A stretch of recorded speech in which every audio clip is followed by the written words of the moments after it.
All right. So I was very excited because I installed this monitor that a friend of mine gave me. It's nothing fancy. It's 24-inch 1080p.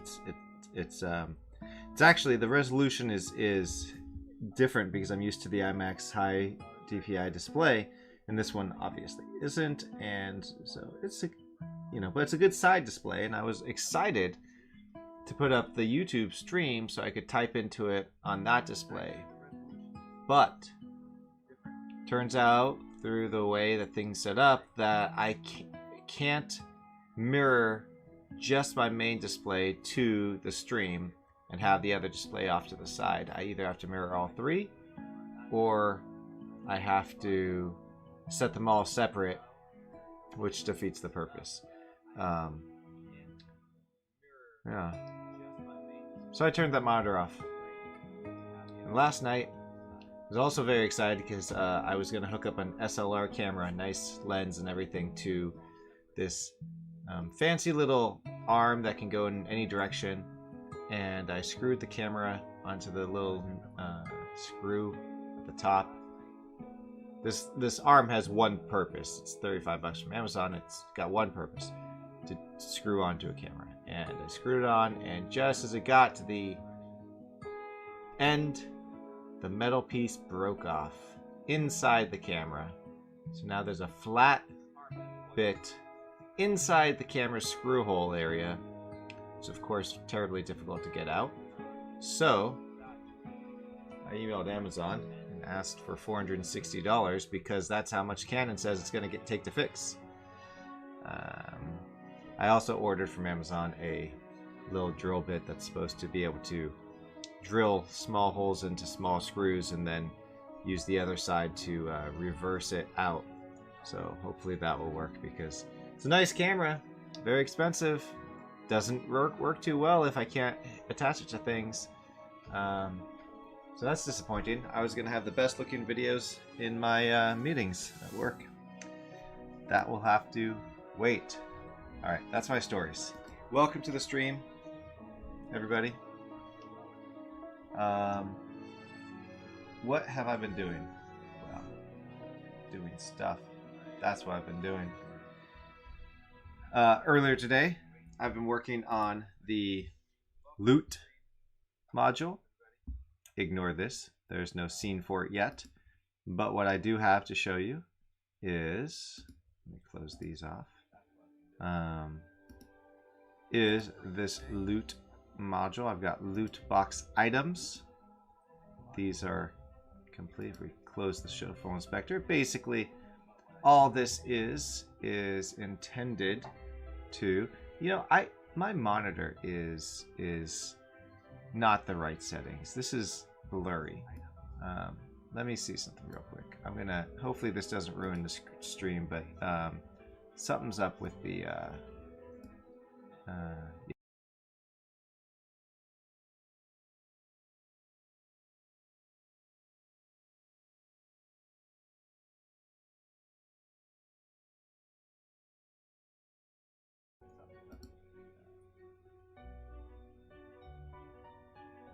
nope.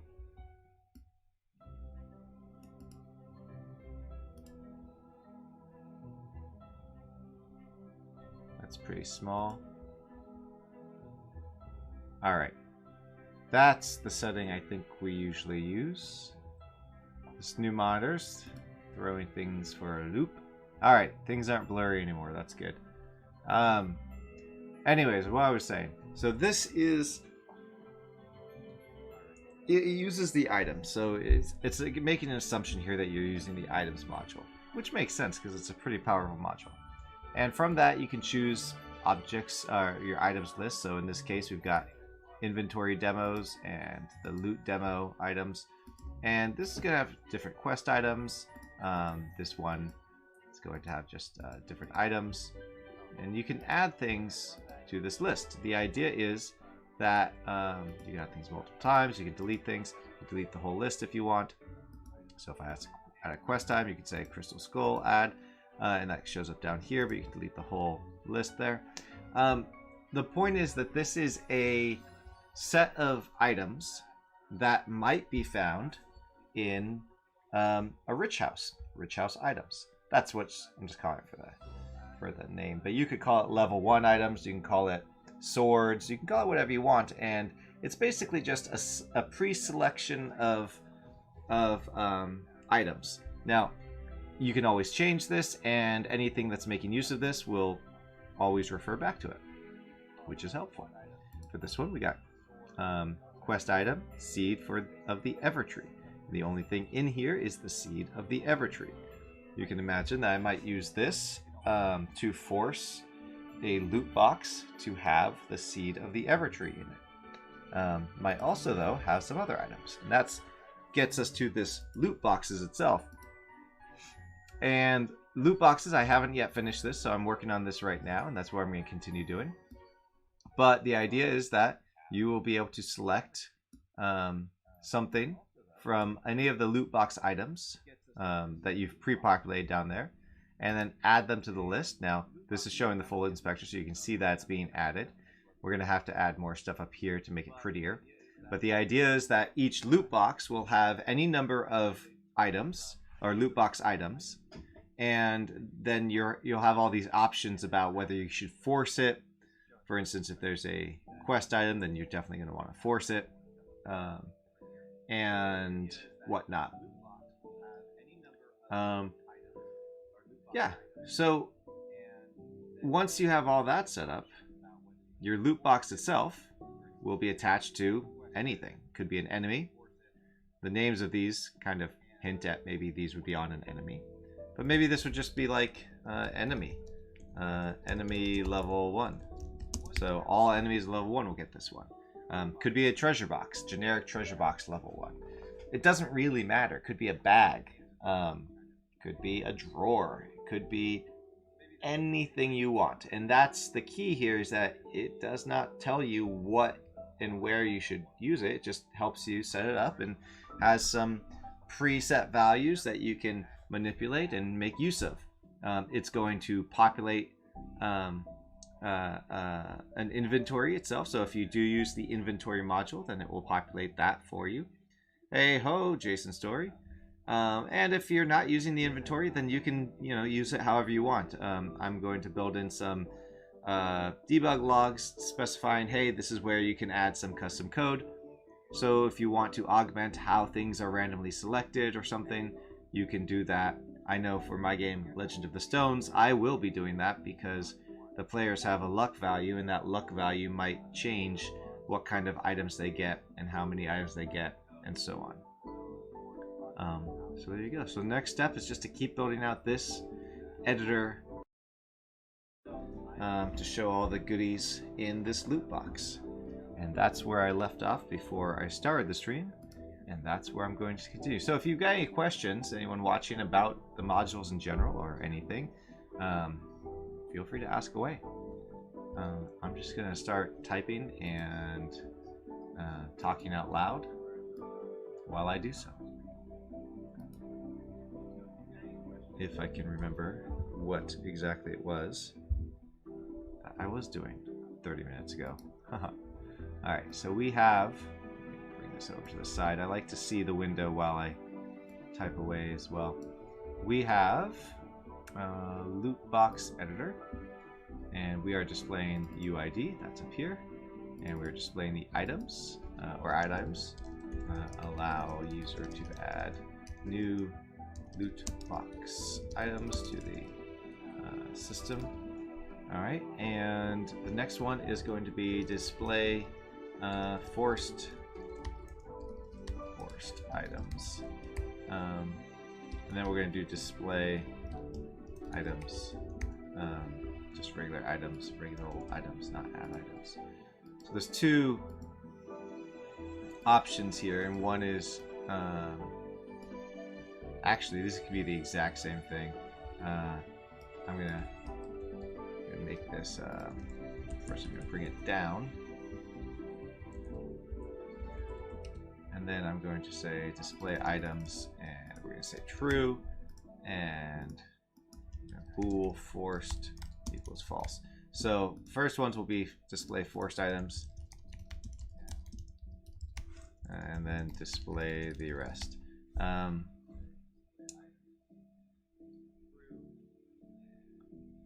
Yeah, I think that should be about right.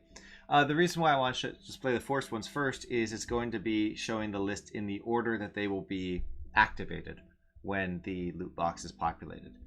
There's always a chance that not everything will fit, so you'll always want to have the forced items first and the other items after. Because if the loot box gets filled up with other stuff, then the stuff at the bottom will not be put into the loot box. Now, of course, if you're not using the inventory module, then that could be completely different for you. But for my project, and if you're using the inventory module, then there is a limited amount of space, and that space is limited by the size of the items, not the number of the items. So there's some arbitrary number that might be able to be put into the box based on the box size and the number of items and all that. So you always want to do the forced items first. So we need a couple other things here. Well, maybe not. Let's see.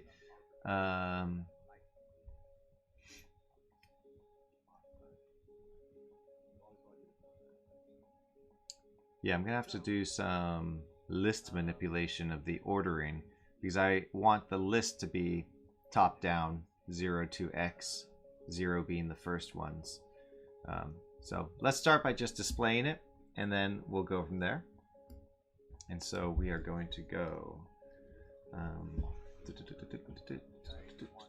for each. Yeah, no, for is less than, let's see, loot or item script.item settings, items settings dot count plus and going through if so we can set this so this is a loot box item settings. No, items settings. Oh, not look box, loot box. Item settings, we'll call it, equals script item settings I. If item settings dot force does not equal forced, we can call this actually show forced only, then we will continue. Yep, that's a good start. And then otherwise we will show stuff. So first thing, let us show a box. So, and Jason, I am still very much using all these custom editor stuff you helped me set up. It's very helpful, makes it nice and easy. So thank you again. With that, we're going to start vertical box, and we'll do an end vertical box as well. And this is going to be inside this box. We are going to say display. Actually, yeah, display item settings, and we're going to pass in items settings, and I'm actually going to move those to inside that. All right, so we will start with a box, end with a box, and then inside we will start with label and item settings dot name dot oh yes dot loot box items dot name, and we'll make that bold so that's true in this case. And let's see, what do I want to show?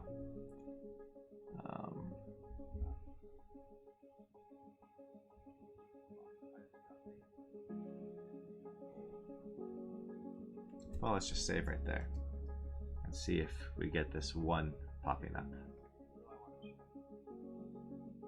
We do get this 1 popping up. That's good. Okay, so I'm going to want 2 buttons now. I imagine that there's a drag and drop way of doing this in the editor. I'm going to save that for phase 2 of this. So for now, I might just do buttons to move the order up and down in order to get it done, because too much at once might make me nervous. So let's see, I'm going to add another rich house item. So we got a few rich house items. In fact, yeah, I'm actually going to, let me create another one. So I'm going to go create game modules, create loot box items, and we're going to call this basic items. And basic items, we're going to go from the inventory demo, and we'll just add chain armor and leather armor and a helmet and a shield. So we can actually change this to basic armor. Alright, so back to our loot boxes. For our enemy level 1, we will add basic armor to the list. And there we go. So we're going to need an X to remove each of these. We're also going to need an ability to move them up and down in the order. So we can go with those now. So we'll do a couple buttons.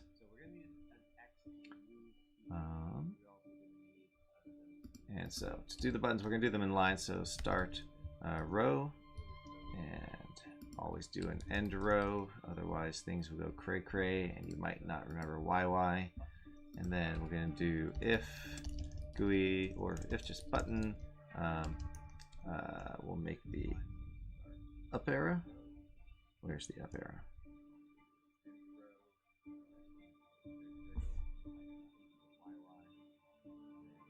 Oh, it's up there. You can tell I never actually use these. Up arrow, and we'll make that 25. Then we'll do something, and if button down arrow. Where's the down arrow? I'm literally looking at my keyboard right now.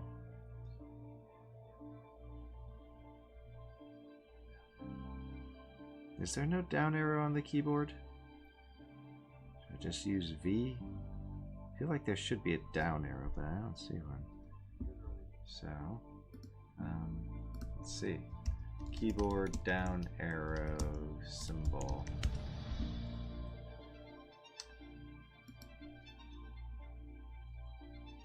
I don't care about how I type it right now. Nope, not that. I just want a down. It's a caret, down caret. Down caret. Where is the down caret on the keyboard? This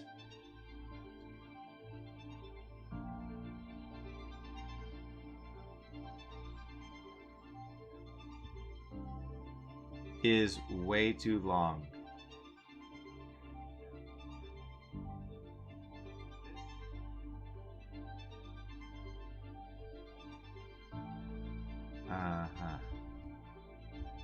Alright, I'll just go with V for now. With 25. The alt code is 25. How do you do alt codes?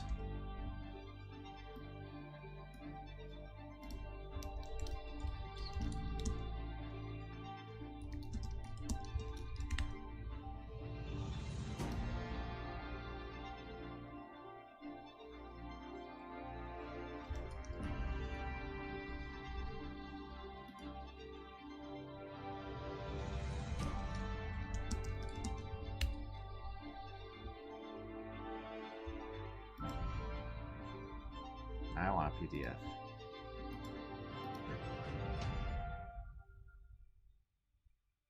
$25. It's not really what I wanted though, right? Because I want the down caret.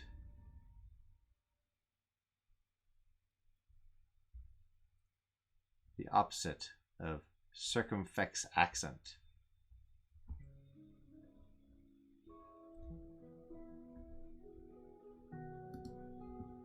You imagine that, huh? Let's give that a try. All right, Jason, thank you. You're saying that, let's see, car 25.to string.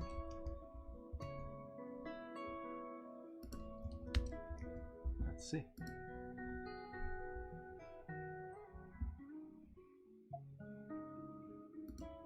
Not quite, didn't work, but did I type it in right? Ah, well, either way, that string with and it should work. Just use that character.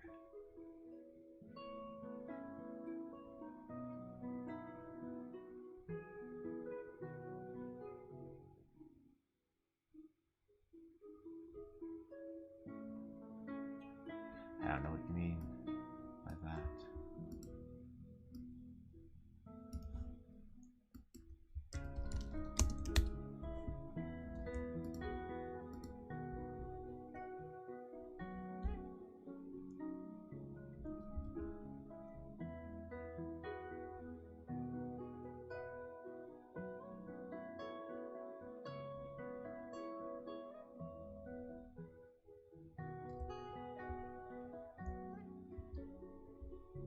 Does?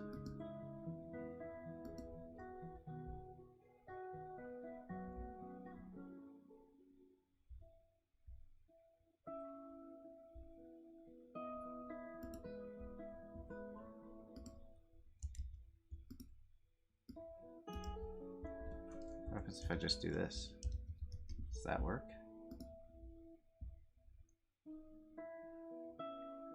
Oh, well, that works too. Do emojis work? Upwards arrow.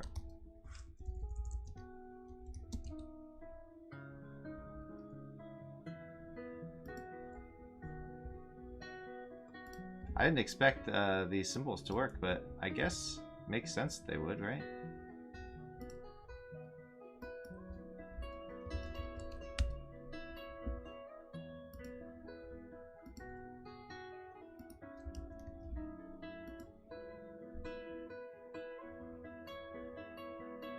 Oh yeah.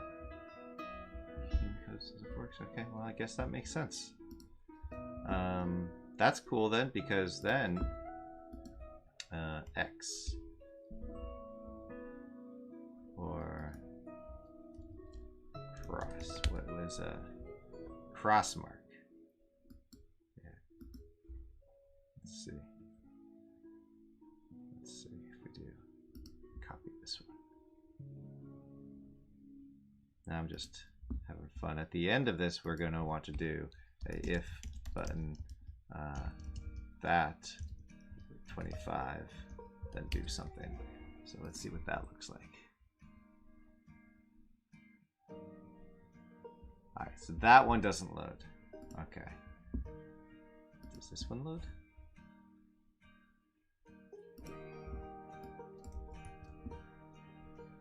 Guessing this one doesn't either because it's like more emoji style, but maybe this one does. So this one shows up here properly, different than X. That's cool. Didn't work. All right. Well, I might just go with classic X.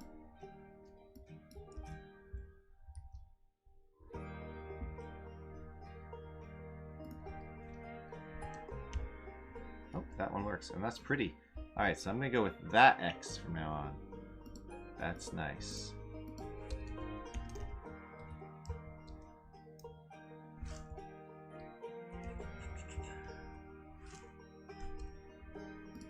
That one's gonna be red color. We always have to return it back to white afterwards. All right, that's nice.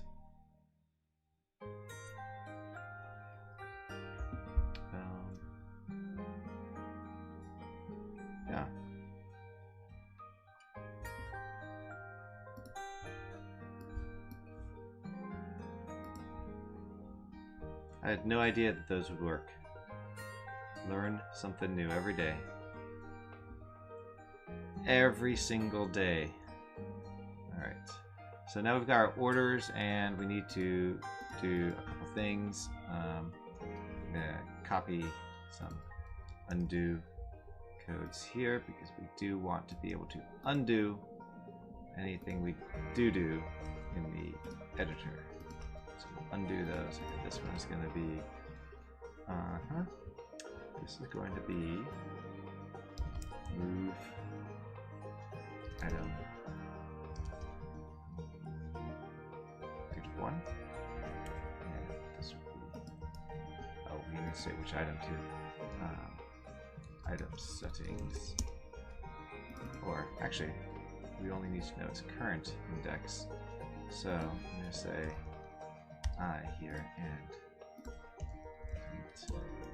index, so we'll pass that over, and this one we'll move it +1, and for this one we will say script.lootbox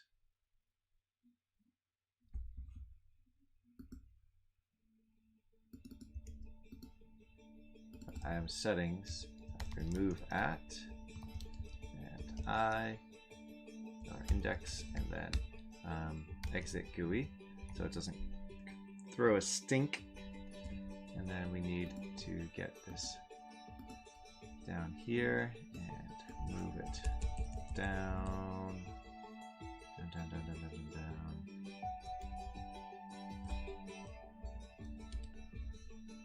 Okay, and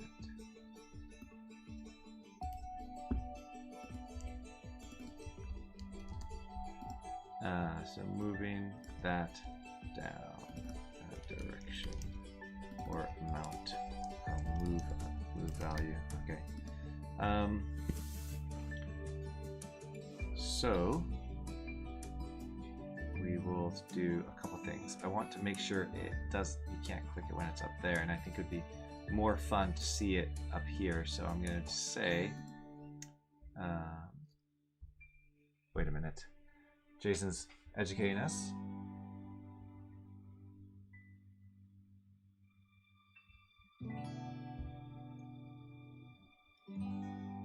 I did know you could load sprites, but I didn't want to go that deep into getting into loading sprites.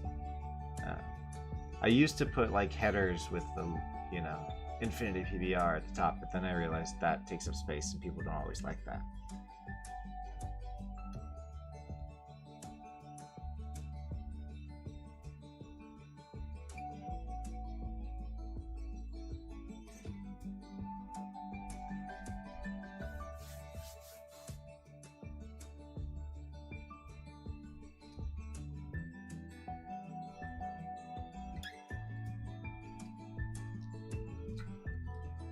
Say if index equals 0, then background color equals color.black, and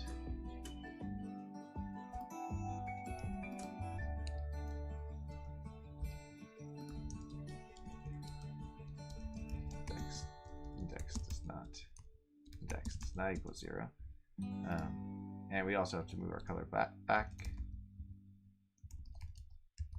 just in case it did get changed. And then for the down one, we'll say we're going to separate these out as well.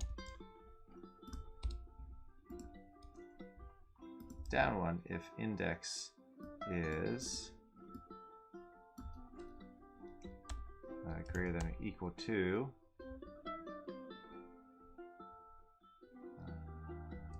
script.item settings.count -1, then we'll also do black, and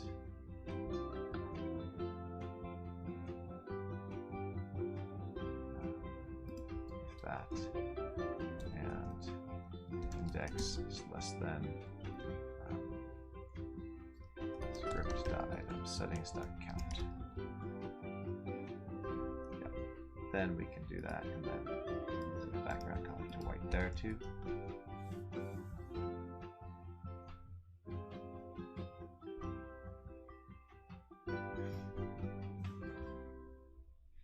And I need more than background color. I also need content color, because as long as those arrows are white,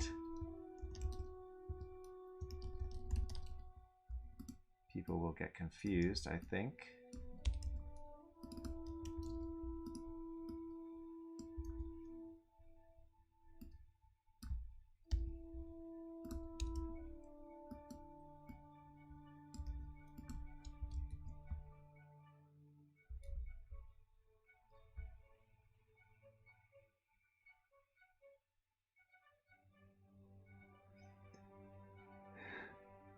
I always wondered about the undo names. They won't show up in the top bar under the undo edit menu. Oh, I didn't know that. I always wondered where they should have. I was like, I don't know.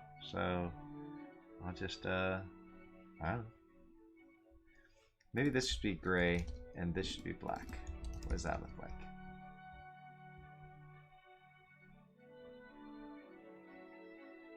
Oh yeah, that's better. Alright, so this is a move loot box item up. And this is move loot box item down. And this is delete loot box item.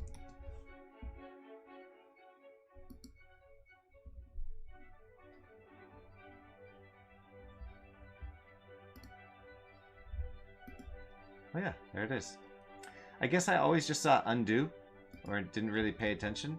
So, yeah.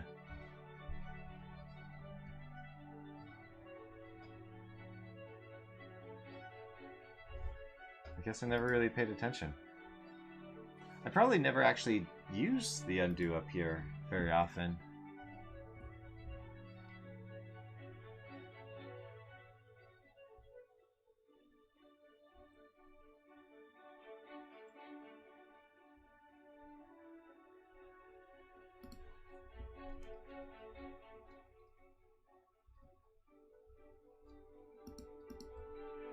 All right. Now, I'm going to ask the question. If any of you happen to know, is there a way to easily move the index of a list item up or down one, while also moving the rest and shifting the rest? I think there probably is going to be, and I know this is going to be under C# list, shift list or something like that. How to shift the data in a list maybe, or something. List move item up one. We'll say that maybe. Generic list, moving a list within a stack. There's a lot of yeses on this one.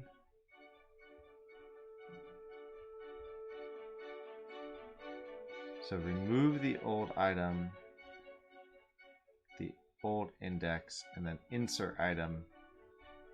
So we have to save the item, remove it, insert at the new index. Okay. Remove item, insert item. Okay, so remove item and insert item. Remember that. All right, so we have our loot box items settings item, and we will call that script.lootbox item settings index, and we'll say then script.item settings dot remove item at index. No, it doesn't work.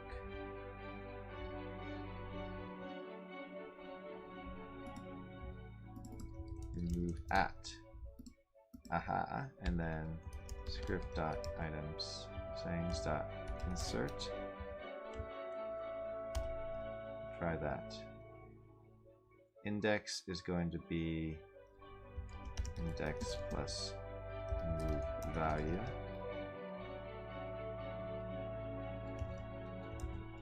Oops, and item.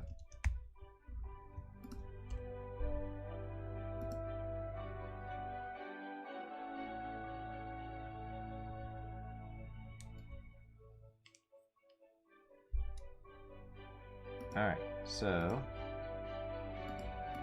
that should do the trick. And I should probably just make sure that if index plus move value is less than 0, then we'll return. And if index plus move value is greater than or equal to script.itemSettings.count, then we'll return, just in case for some reason, because that wouldn't work. All right, so let's see if that works. We're going to... How come this didn't update? Shouldn't have been that fast. Oh, I guess it was that fast. And it seems to work. Wow, fancy.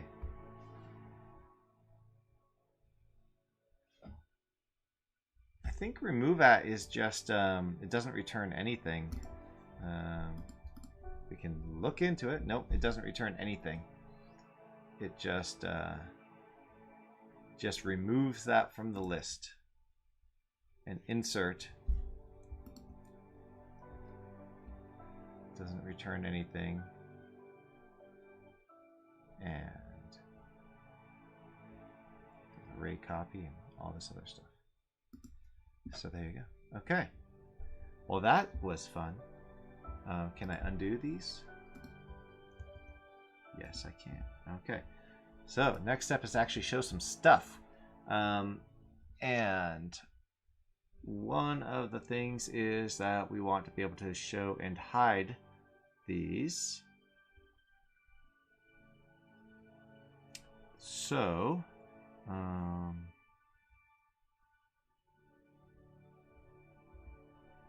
we can do a button for that, I think would be fine. So instead of a label here, we'll do a button, and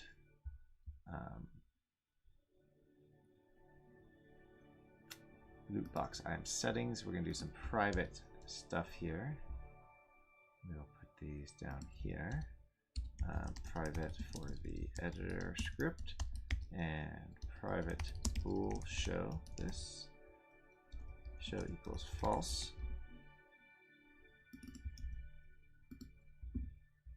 And we'll say, all right, if script.item settings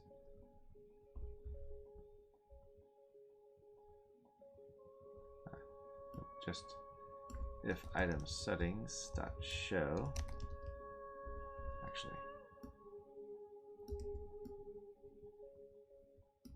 can't be private. First of all, it's got to be public, but hide inspector. So we're going to say background color dot, well, this word, if that, then color dot gray, otherwise color dot white. And then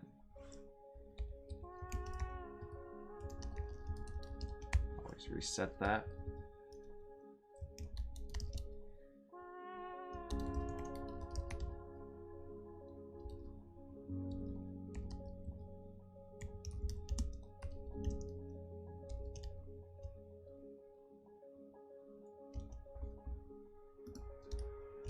If the button, then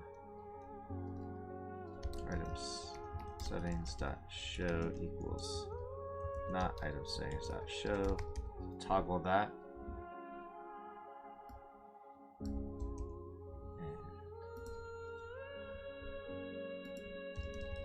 bold? No. Okay. Let's see if that works.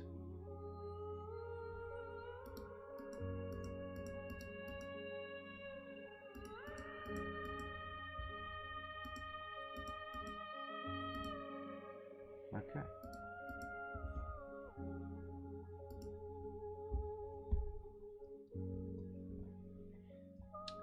And then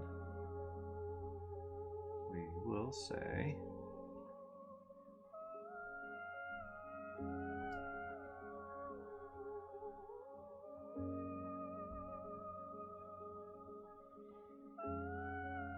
end row, and then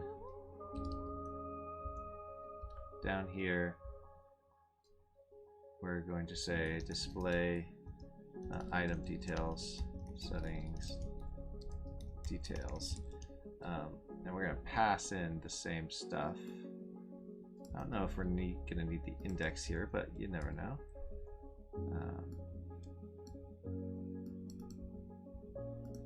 And we're going to move this into its own method. Can I do that here? I don't know. But I know I can do this. Private void display item settings header. Item settings and int index. Just paste it all there. Items settings. All right, and then we can make all of this be display the header. Okay, that's a little easier to read. So in the vertibox we got the header, and we have the details. So we will make this now.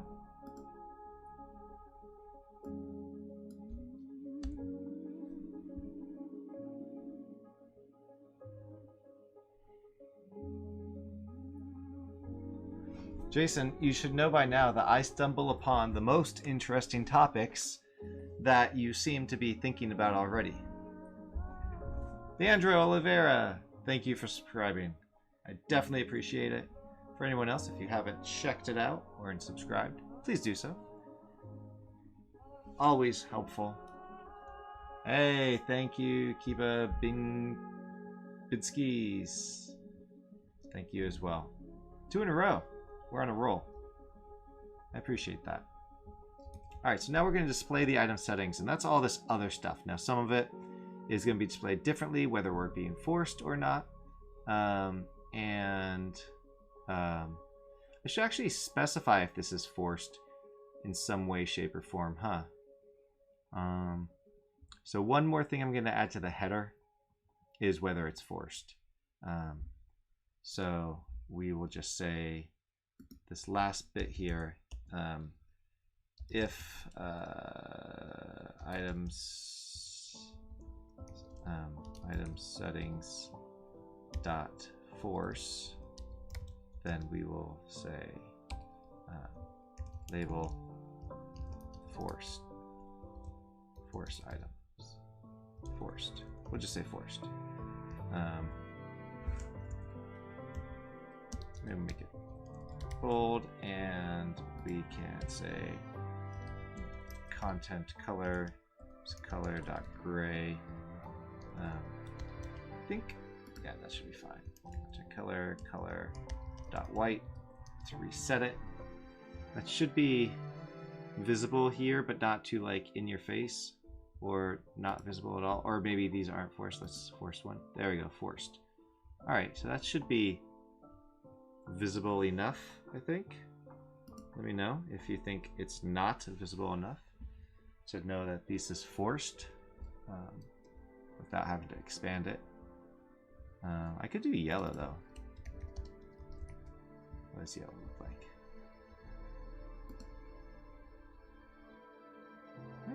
That's okay too. We could go with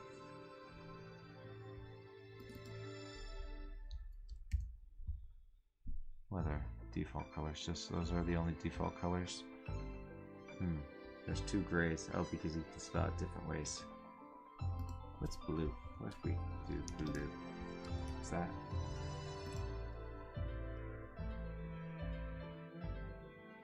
Oh no, you can't read that at all. So we could say new color. So we could go 1.8.8. What does that look like?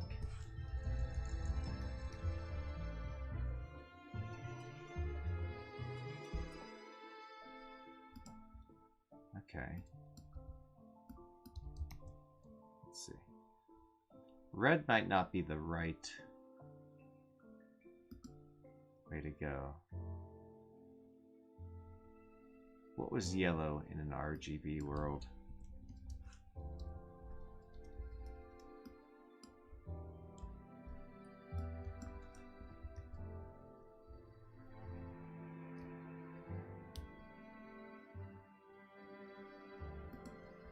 I like yellow.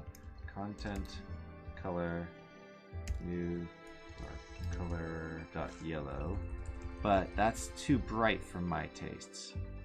So this is 1.92 and 0.16. So it's mostly R and G with a little bit more R. So if we make this 0.7 maybe, and make this a 0.6, and make this 0.1, let's see what that looks like.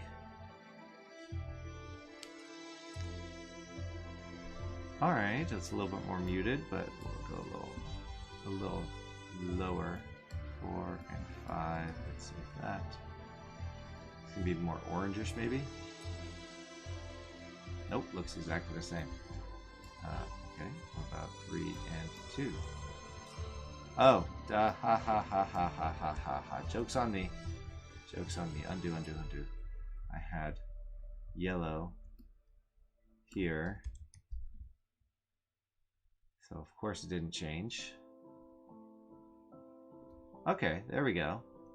Can make it a little brighter then. Maybe 9 and 7.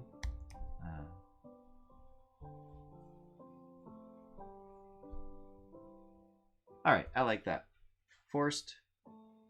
And yep, okay. So let's display the rest. Display the details. So I suppose the first thing we want to know is whether this is forced. Because that's going to be important for underneath. So we will say, might end up putting this in a box, but let's start with forced.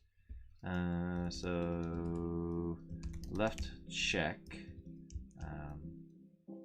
Label and value, so forced and item settings dot force, and then we're gonna have to say comma, and we're gonna have to actually assign this. All right, that should show up.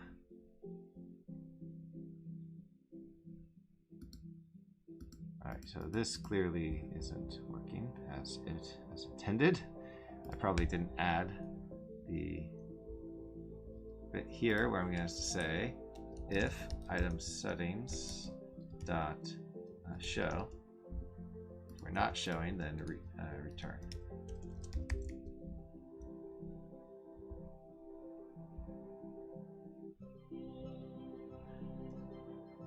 Well, that. Oh, put in the wrong section. Details. There we go. Like, what happened? All right.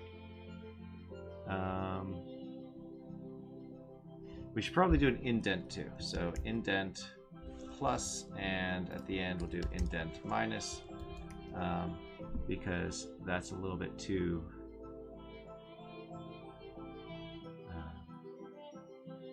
I guess I could put, no, I don't want to put the forced over there. So this is important because let's say I've got all of these. Oh, I've got these opposite. The header colors are opposite.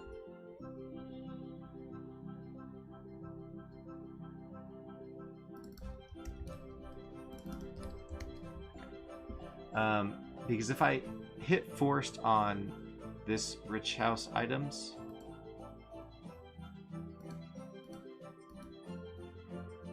wait a minute. What just happened? Oh. Okay, well, we just stumbled upon the issue. I accidentally touched force, and that's what I was just about to talk about.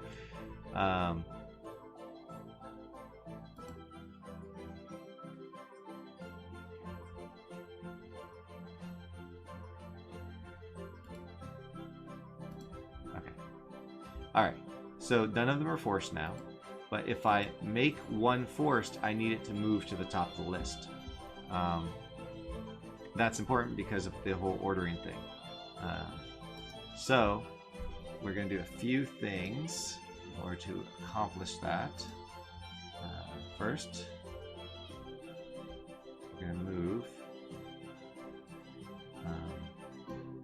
this to its display force status, and we'll add in item settings and index. I'm making this its own because it's going to do a fair amount of stuff.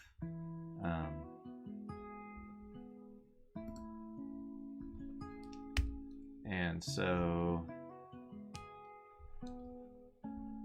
bool force status equals item settings dot force, and that if force status does not equal item settings dot force, it means we have changed it.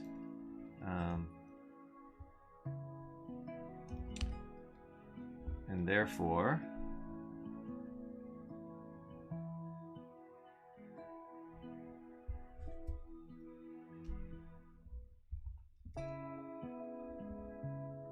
I'm going to change the move code also. I'm going to say private void move item to index and int to index, say from index, and then so this is going to simply do this.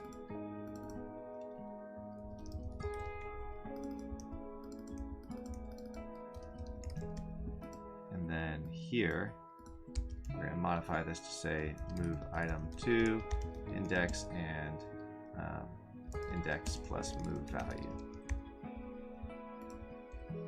Again, we will make a check here to make sure this doesn't mess up. If toIndex is less than 0, return, and if toIndex is greater than equal to that, then return. So this is now going to just move from one index to another, technically. So we will need to know private void first forced or last forced index.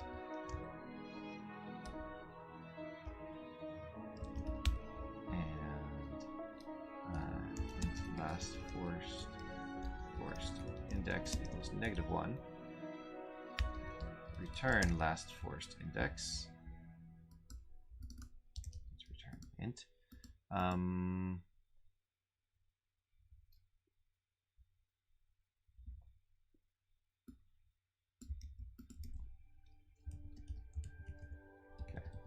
For int I equals 0, I is less than that, count I plus plus if I or that I dot force, then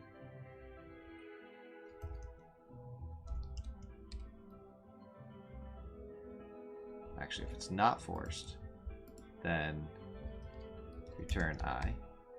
If it is forced, then last force item or index equals I. So that'll just keep going up until we find one that isn't forced. So if there's no that's forced, then it will be this, and that means we'll move it to 0. If there's 1 forced, then we'll return 0 and we'll move it to 1. So we're going to move it to whatever is 1 above this last forced index. Okay, so if the force status is not equal, so now if item settings dot force, then we're going to say move item 2 from its current index to that last force index plus 1.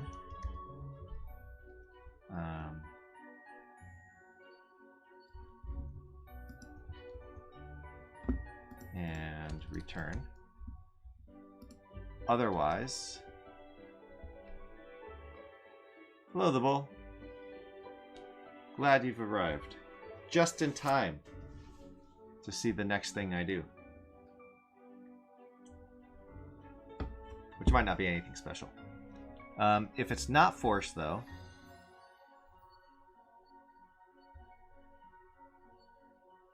if we're making it not forced, then the same thing, right? Either way, it's going to be put at the end of the last forced, or should, yeah, if I move something that's forced to not forced, it should just move down to the first spot. Yeah, so I guess either way, it's the same thing, I think. Let's see if that's the case. All right, so right now nothing is forced. So I'm going to force this rich house items. All right. And then I'm going to force basic armors. Okay, that didn't work. I thought basic armors would go second.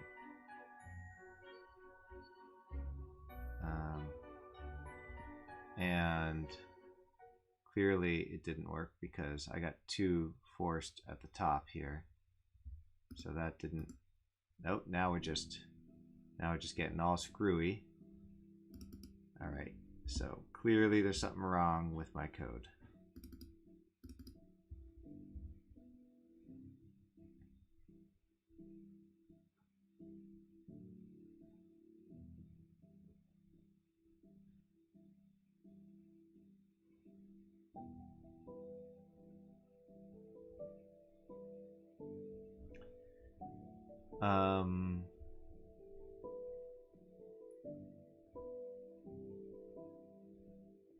So we're moving from, oh, that's why. We don't need that. It's just from and to. That is why. So let me unscrew myself up here. Just gonna delete those. All right, so we're back to normal. That's some basic armor. That's some rich house items, and maybe even a quest item just for fun. The quest item though, well, that's gotta be forced, so we move that up. And one of these rich house items, we want to force one of them as well. So I'm going to move this one up. And then basic armor. Oh wait, no. Okay, so that didn't quite work.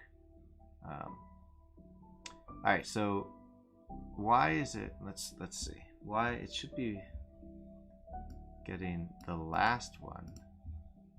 Last forced item starts at -1. If the script, if the current one is not forcing, then we'll return what we got. Ah, no. And we'll return last forced item. Otherwise, we'll return, and we'll set that. Okay, so that's an issue there too. Let's see what happens when we turn off forced. Alright, so I want to say quest item is forced. And then rich item is forced. Perfect. Oh, and this other rich house item, I'm going to force that. No, change my mind. But I do want basic armor to be forced. And not rich house item. Yeah, I do want rich house item. Okay, but that's...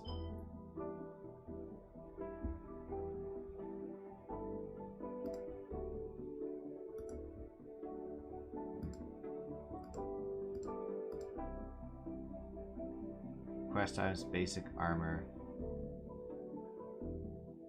So this didn't get moved properly. So let's start debug logging. I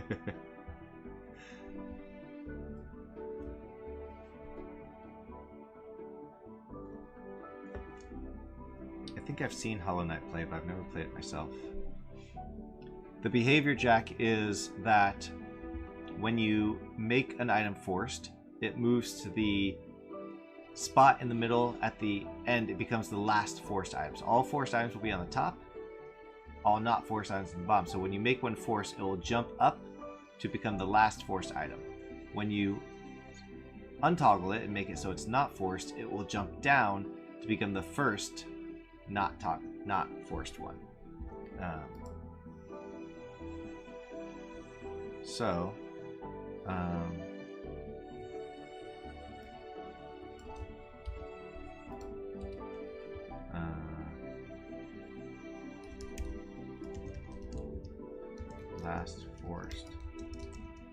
Last forced index, and I'm just gonna do this temporarily just to see what we're doing here. So we're gonna say move debug.log, move from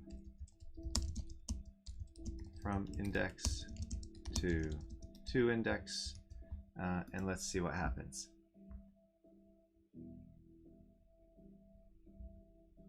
Okay, I'm just gonna clear these out again.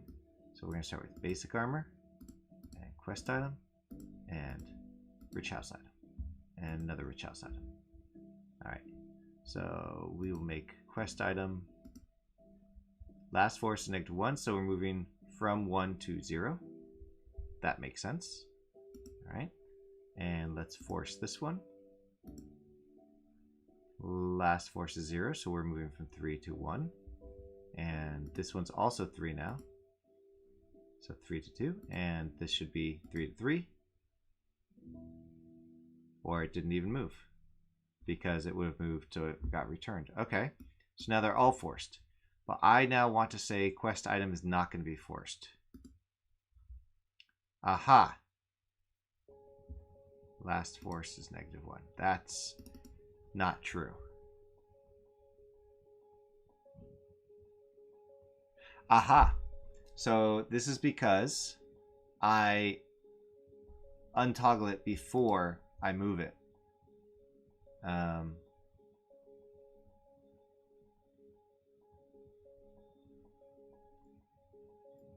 So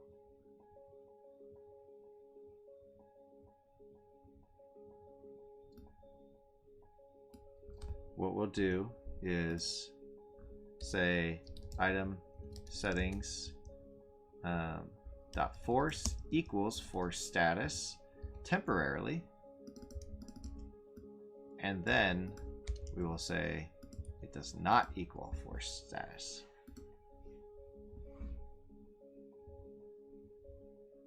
So I'm going to just clear these out again, add some stuff again, and then we will make quest item forced, rich forced. We'll just make that forced too. Move that up. That worked. And then let's make basic armor not forced. Moved from 1. So the last force was 2 in that case. 0, 1, 2. So it moved it to 3.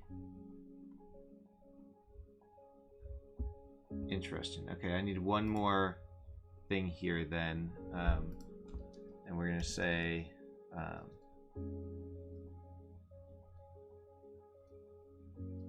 false. And on move item 2, this is going to be bool add 1 index equals true. And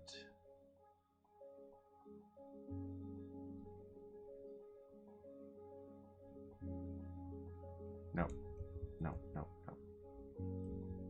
Nope, that's not what we're doing. So we'll do it here instead. Plus if items settings dot force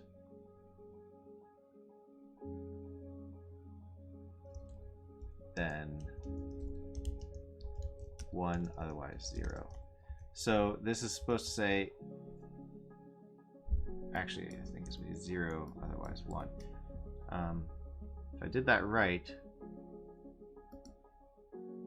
then it should a bunch more basic armors. Okay, so unforce this, good. Force it, good. And make basic armor forced, good. Now unforce this, perfect. Alright, so now it's going where it's supposed to go. If you unforce something, it goes to the first of the not forced stuff, and if you force something, it goes to the last of the forced stuff. Okay. So you can't move that. Oh, shoot, you can move that up. Interesting. I gotta account for that too.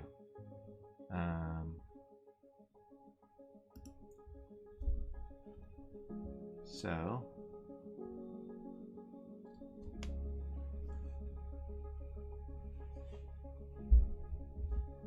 natural programmers' main failing is they have to learn how to step through a problem and reason out their intent.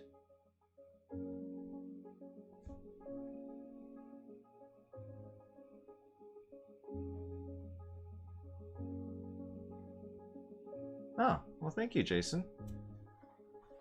I appreciate the compliment. I take it as a compliment.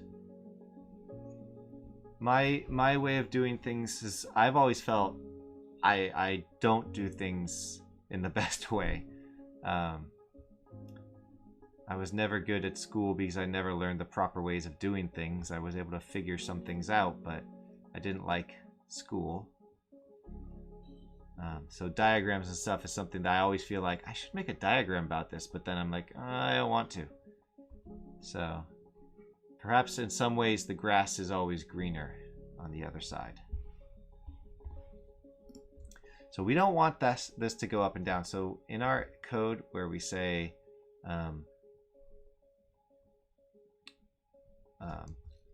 black, this part up and down, we can change this a little bit to say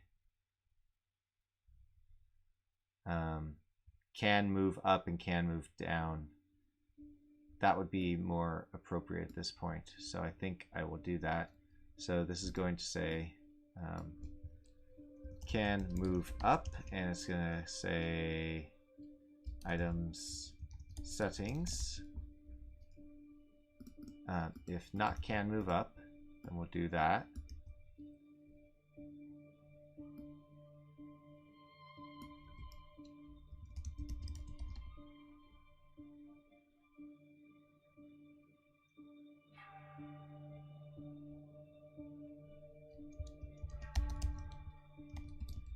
Okay.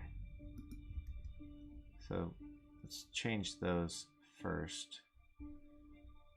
So can move up, and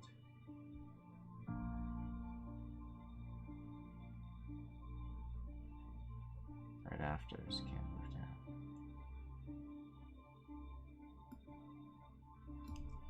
Can move down.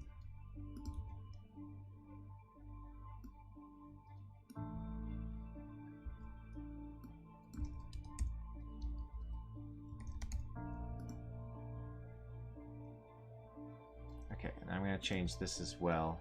We're in background, color, and then can move up, items settings, oops, items settings.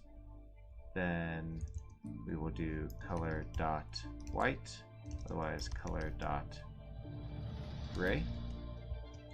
And similar, content color, color dot black. If we can't, then we can get rid of that if statement. Same here. If we can move down, we'll do that. Okay, so move up button and move down button. Title / toggle button and delete button.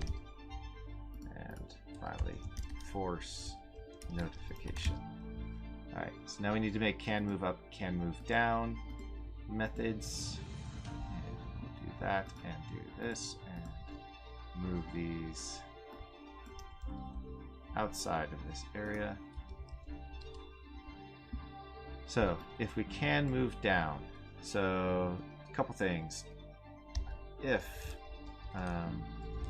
item settings, I guess we need to do the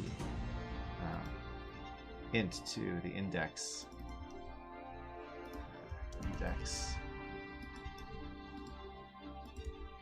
Index. Index. Index. Index. Index. Right. Index. So if index plus 1 is greater than or equal to item settings, no, not that, script dot item settings dot count, then return false. We're gonna just kind of nullify it or negate it, I guess. And if index plus 1, so if item settings dot force and index plus 1 is greater than or equal to or be greater than last forced index, then return false. So if we are the last forced index,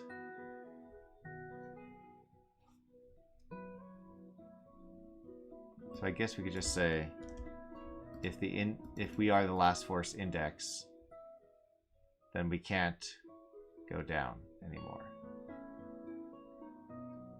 And we'll do the opposite for can move up. So if index minus 1 is less than 0, and then if we are not forced and our index is, or index minus 1 is less than or equal to last forced index, then we'll return false.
Well, I gotta tell you guys, I mean, my whole game, Legend of the Stones, 5 years in the process. Now, part of that was, of course, I got a full-time job, and that delayed everything because I stopped working on it. But when the pandemic started, I was like, gonna make this game, did all this work, and then things got tough again at work and whatnot, and stopped, slowed down, and then I got back to it, and I was like, I have to redo it all. I have to redo everything, because I learned more. Ultimately, I learned more, some from Jason, some from other people, some from other Jason, some from just doing more coding and gain more experience and learning a few tricks here and there. And even now, like, I'm sure every time I go through my scripts, I could find ways of making them better. And then hopefully a year from now, I could go back and do the exact same thing all over again, because I'll be just that much better technically. But imposter syndrome is definitely real. But I for these scripts, I have to break them down because they are complex. I can't, like, I always remind myself to write comments because I forget to, and then I come back and I'm like, wait, what the hell is I'm doing? But luckily, doing this method of breaking them down makes it a lot easier, so I can be like, okay, well, the first thing is display the UID. Okay, that's there. display the add items. Okay, that's there. Display the items. So it's more easy to go through. And that's Jason's story. That's something that you taught me. I mean, I guess other people taught me too, but you really solidified it at one of our conversations. But the idea that every method should do one thing and one thing only, pretty much, is something that I fully agree with and don't always follow. I don't always do it. But I try to. And try to do things like these can move up and can move down rather than, you know, stuff like that. So trying to do that. All right, let's delete stuff and try again. We're going to add a quest item. We're going to add a bunch of basic items and a rich house items. And can we move up and down? Yes, we can move up and down. And I'm going to make a rich house item a forced item. Ooh, and also the quest item a forced item. So now I can't move that down and I can't move that up. Perfect. But I can move this one up. And then if I make this basic armor a forced item, I can now move it up and down. So I think the other thing I want to do is add a space between there to really solidify that there's a separation between those. So to do that, when we're displaying our items forced only, then we'll do space.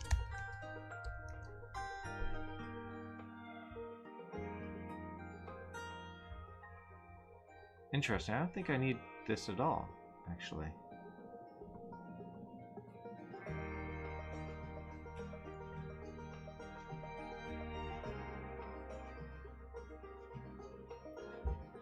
Yeah, I don't think I need this whole just forced only stuff.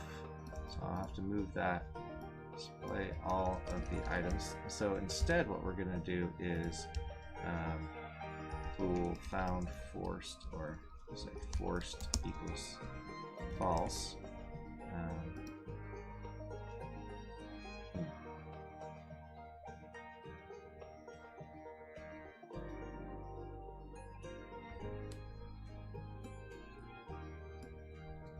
So display the item.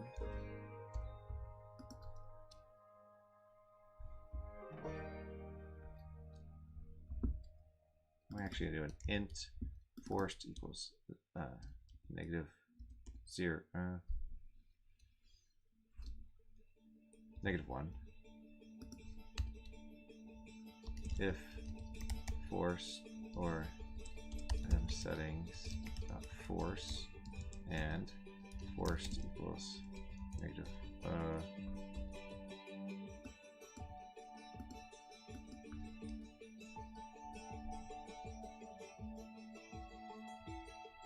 Okay, like this.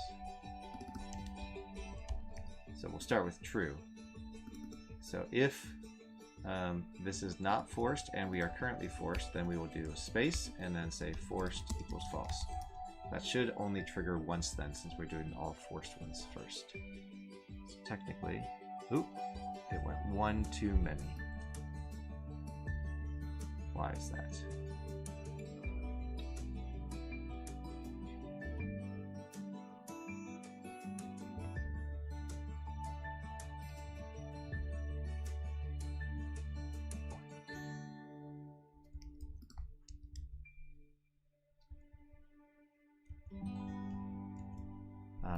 Why is that? Item settings of forced and forced. Forced is true. Oh, this one's not.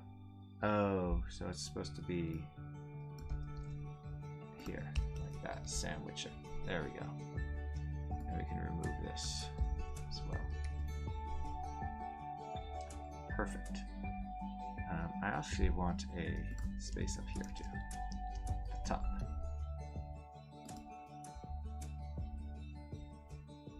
Okay, there we go. So now we got our forced items, not forced items. There's a space between them. So this lack of being able to move up and down makes more sense.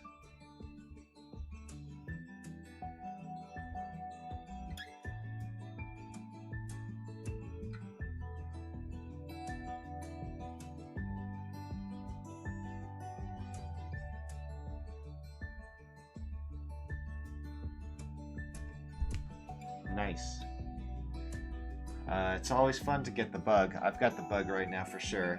During my day job, I'm constantly thinking about this stuff, which is a good thing. Definitely a good thing. And the other day, I was some friends of mine were holding all my board games, and I have too many of them. And I just took them back, and once IKEA gets a Clack shelves back, I'll have that in my background on the Sunday shows. All the board games, just to prove my bona fides, of course. But I started thinking, I wonder if there's an application that would let you, like, have your friends rate board games you play on game night, and then over time build profiles about, anonymous profiles about the people who come to your house and what games they like, and then you can say, hey, I'm inviting these people over. What games should we play? And it will kind of tell you, well, traditionally this group likes these games, and if you like those games, this group might like these other games that other people like you guys like. And I was thinking, wow, that would be a really cool app. Don't steal it, anybody. But I've been thinking about that now. I need to be careful I don't get too sidetracked because I have 0 time left in my life right now. But that's okay. I think I can stop printing this out.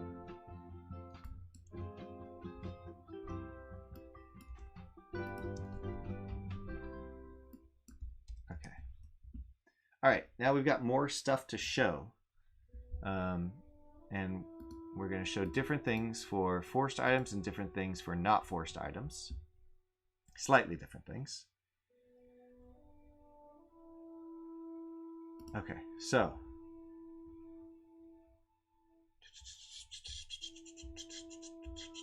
display item setting, display details, display forced status. Okay, and then we're going to, the first thing,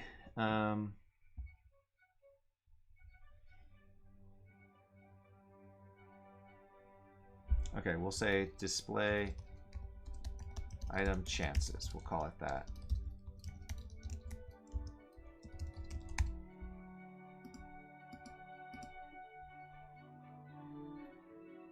And this one,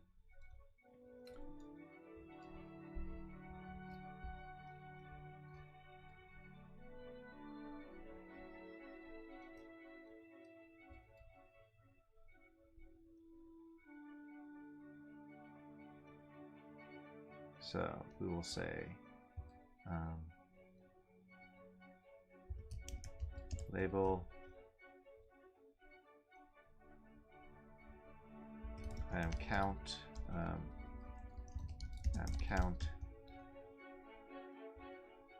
and tooltip. I think I'm going to separate this out into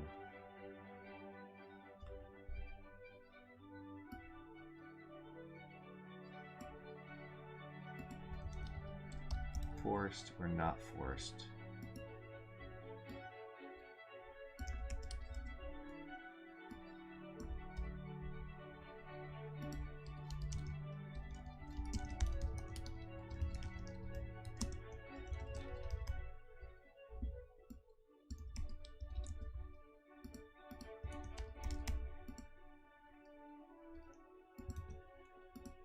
We'll just return. That way we can keep it separate. That might be a little easier.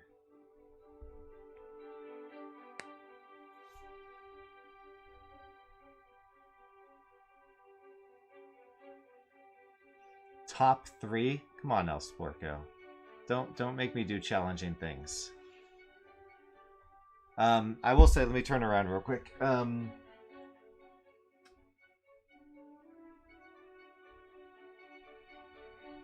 I mean, it depends who I'm playing with, but there are certain games that were always fun. Splendor was always a good one for just casual hanging out. Quest for El Dorado was fun. Gizmos is fun. Century Spice Road, the first one, not the other two, is fun. Catan is always a good one. Everdell was fun recently. Yeah, King of New York, or King of Tokyo is actually better. King of Tokyo for party games. those are the ones I have out right now. I've got more in some boxes, but it depends who you're playing with, really.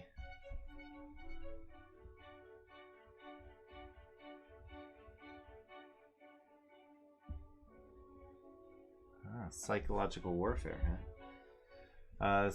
The other night, what did we play? We played some party games. Chameleon was okay. Code names with the pictures, that's fun. And we played Rattlebones. Rattlebones is a fun one. Dice crafting. Dice Forge similar is also fun. Alright, so if we are, let's do the forced one first. So the tooltip for this is going to be so the number of items that will be spawned when this loot box is populated. If there is only one item in the list and this value is greater, then the one item will be spawned multiple times. So I am going to put a warning though, because for something like a quest item, you don't want to accidentally spawn 2 of them. So that's a tool tip there. And then we've got width is going to be 200 and not bold. Okay. And we're going to start with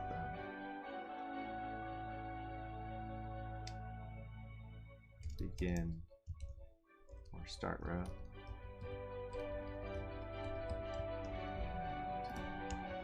End row, and here we will do so we're going to say item settings dot item count min equals int field, or just int item settings dot item count min, width equals 50. And then we also say item settings dot item count max is going to be equal to item settings dot item count min. Just keep those the same. Let's see.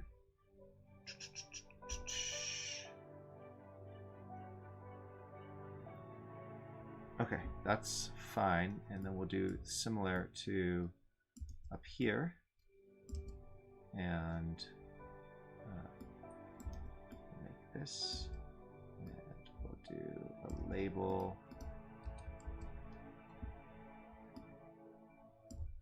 then no tooltip required.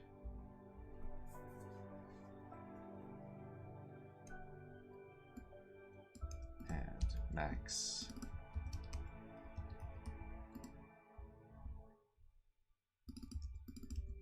And then tooltip here, when this loot box is populated, the minimum number will be spawned, and then more items will be spawned based on chance up to the max number. Okay, hopefully that makes sense. Oh, we haven't played Spyfall.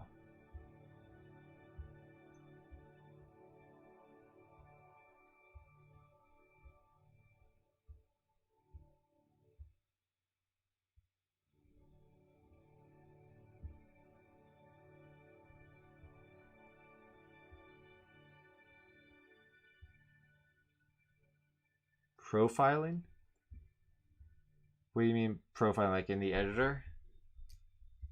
Or judging books by their cover when I meet people in the street? These values are all off.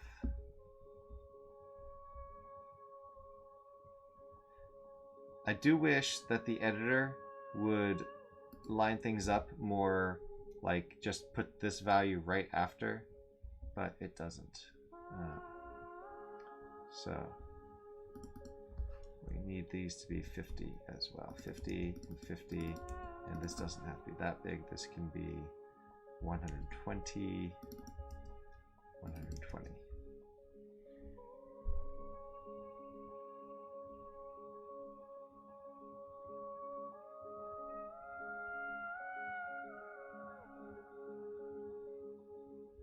This should be a slider.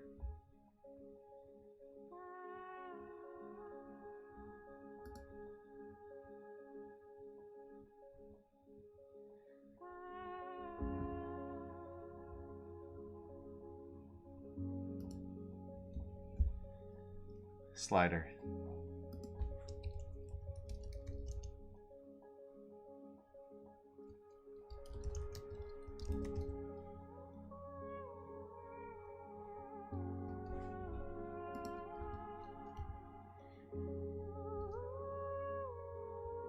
What are my options here? Do I not have a slider in my own thing? Don't have a slider.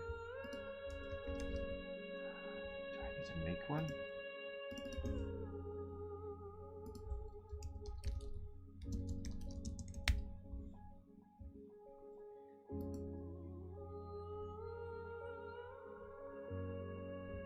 Do need to make one.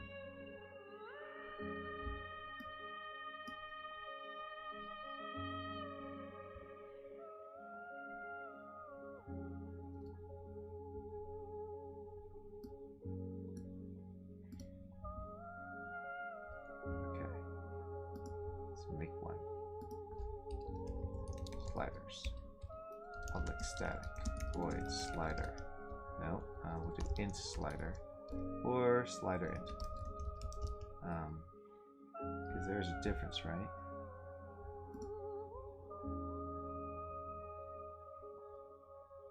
Public float slider. I'll make them there be a difference. Alright, so we have string. Okay, so int float value, int value, int min, int max. That's the basic, and so we will say slider. Nope. Editor GUI layout.slider. Float value, float min, and float max.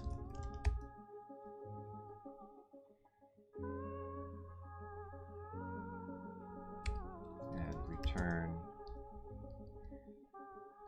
That's what we'll return. Okay.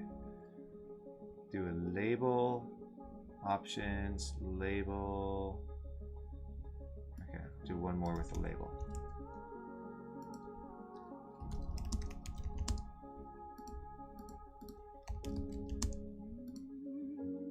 How come these are? Oh.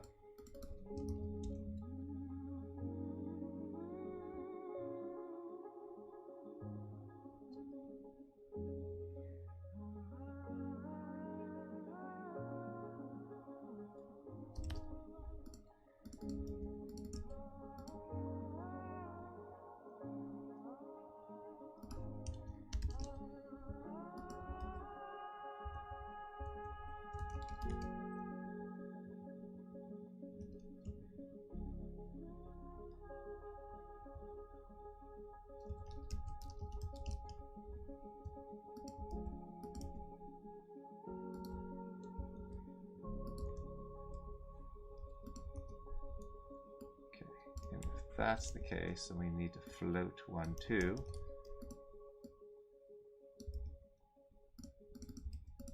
And make these all floats. And no math buff round to int. And no need to do this stuff.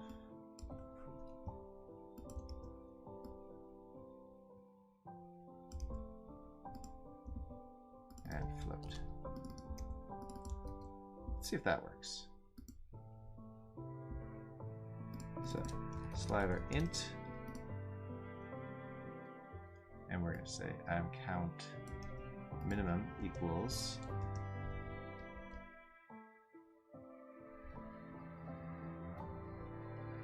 oh, wait a minute.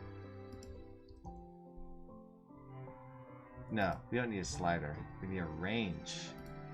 That's what we need.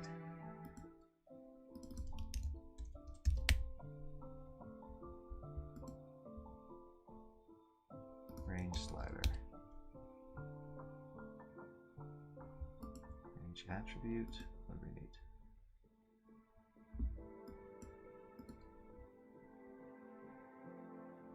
Nope. Min max slider. There we go. Min max slider. Min value. Max value.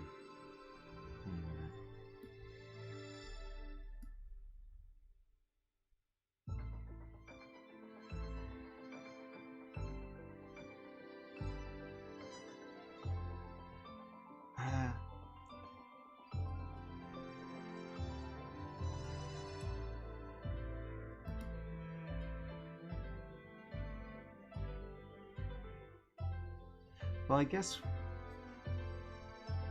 Okay. No, I think.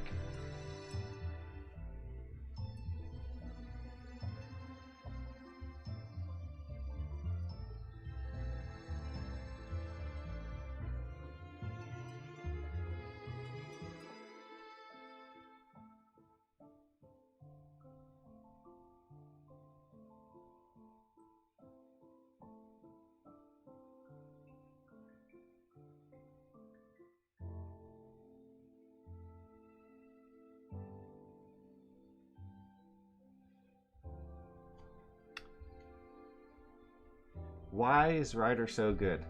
I actually don't know all the reasons. I like it because it looks pretty, because of the things like going like this and then changing all of the instances of those, but I'm not going to do that. The refactoring stuff has been helpful and worth my $11 a month. Also, Jason Wyman says it's cool and I want to be more like him. So yeah, let me just say what I'm trying to do here is we have the min value, the max value. So I guess I don't really need a slider. The slider's overkill. Yeah, sliders is overkill, and I guess we just need to do on validate.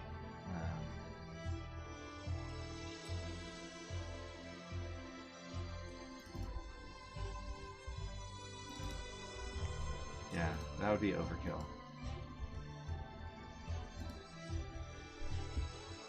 Oh, 30 was too small. But these can be maybe 40.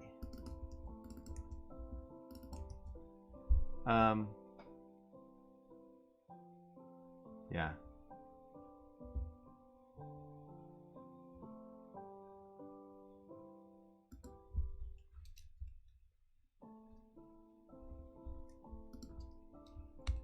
And we're going to do this save temp min equals item settings dot item count min, and if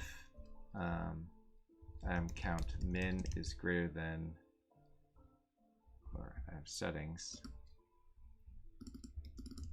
item count min is greater than item settings dot item count max, then we will just say item temp or item settings dot item count min equals temp min, and similar to the max, temp max, if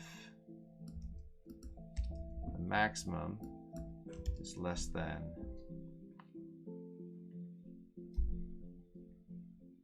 Actually, better way of doing that. Screw that. We have a better way of doing that. Undo everything. Go back.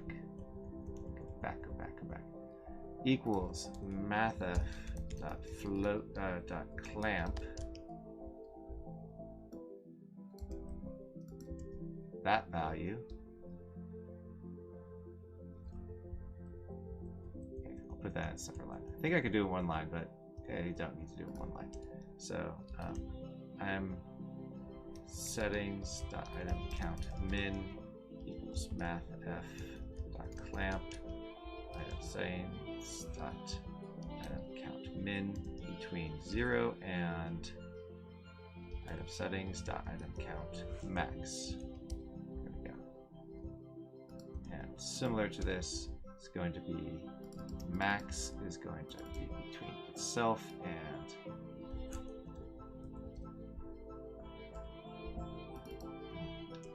min and infinite.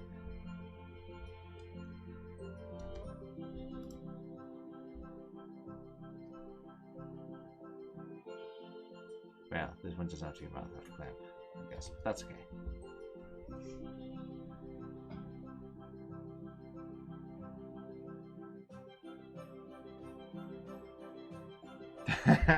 Tom Cruise, yes. It's from the movie Cocktail. I should remove it now because I'm no longer calling this stream Cocktails and Coding Cocktails. I decided that it might be better for SEO if it was more RPG, live coding, etc. So, but I still have Tom Cruise in there because YouTube things get clicked on more if there's a face, right? But yes, it's from Cocktail. That's glad you figured that out. I wasn't sure if anyone figured that out, actually. Can we make this 20? Nope. Can we make this 0? Nope. Okay, good. So item count 2 to 5.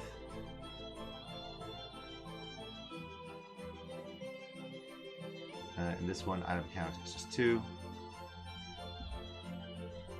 And then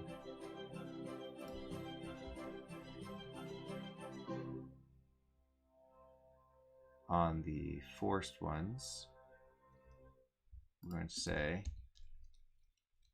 if item settings dot item count min is greater than item settings dot item dot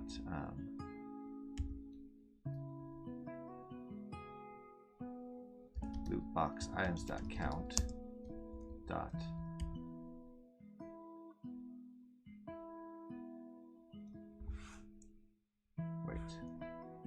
item settings loop box items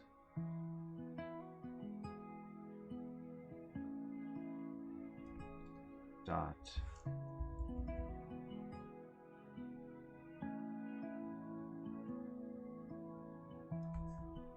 what am I doing here?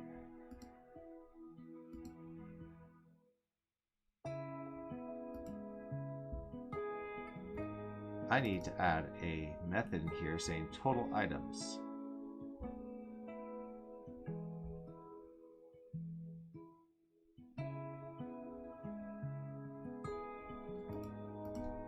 Public bool or int total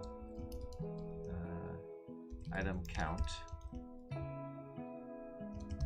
and for int I equals 0 for each loot box parent items parent in loot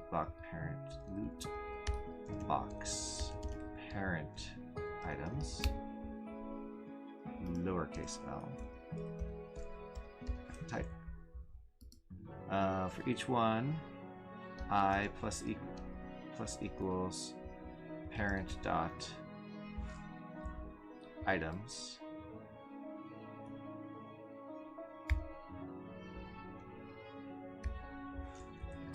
return I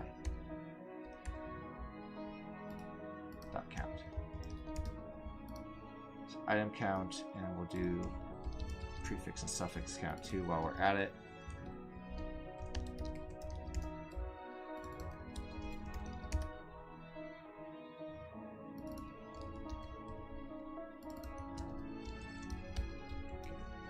So now here, if loot box item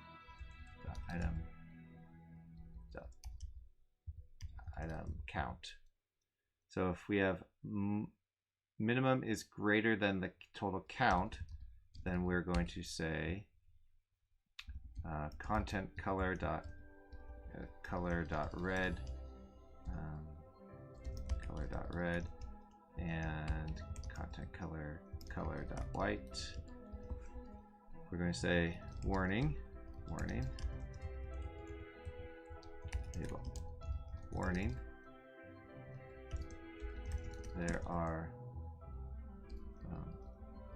There are fewer items available to spawn than the minimum item count. And we'll do a tooltip.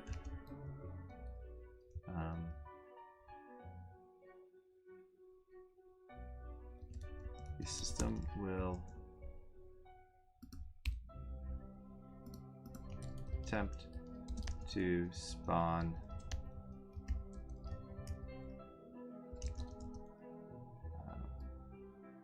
item settings dot item count min items, but there are only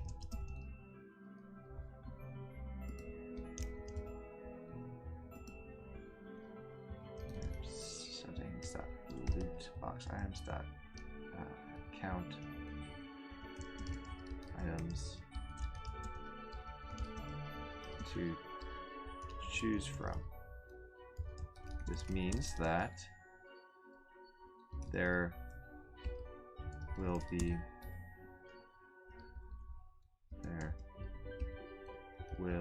multiple items of the same type spawned,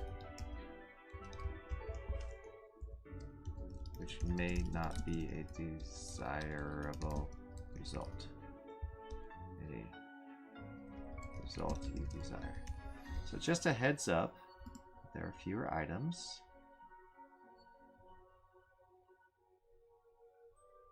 Okay, so if we go back to our loot box,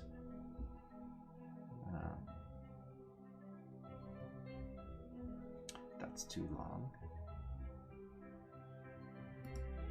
So we can say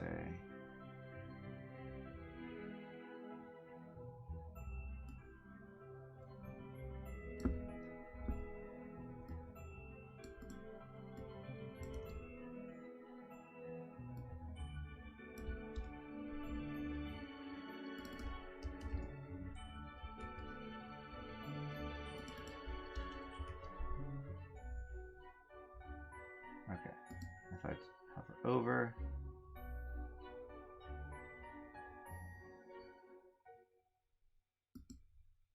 does that give me a tooltip? Huh. Why don't I get a tooltip?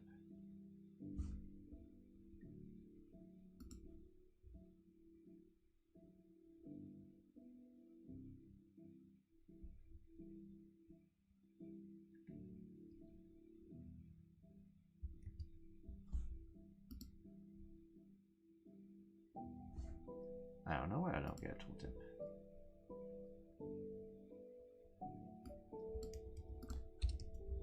What happens if we put it on the next row?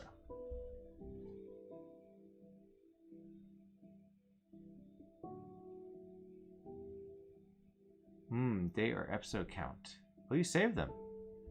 Okay, yeah, I think I could try doing that.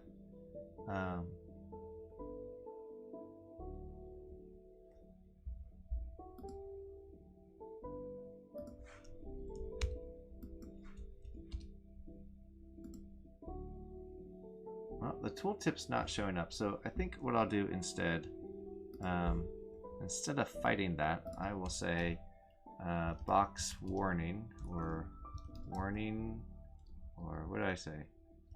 What are my boxes? Box.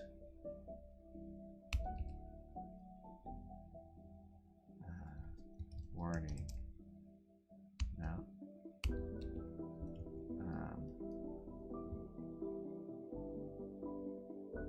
Info box. What is the box? Buttons, labels, sliders, text areas, text fields, delayed text fields, pools, floats, ints, plop, pop-ups, GUI, boxes, message box. Aha, that's what I use. I will do a message box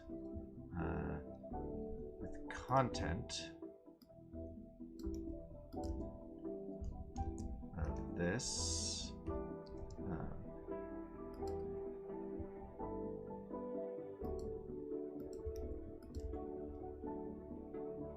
And message type dot warning.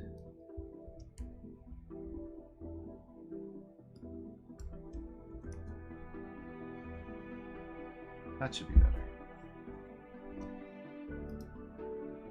Okay.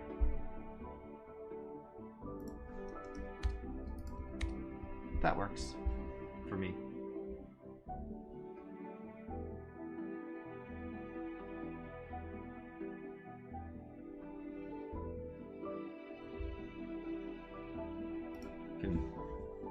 As a exercise, I can make this better.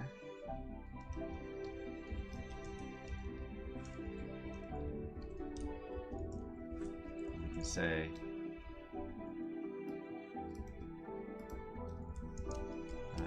greater than 1.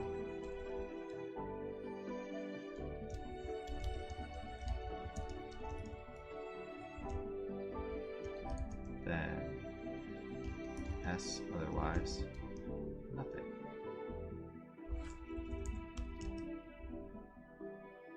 And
one other thing I need to do is make sure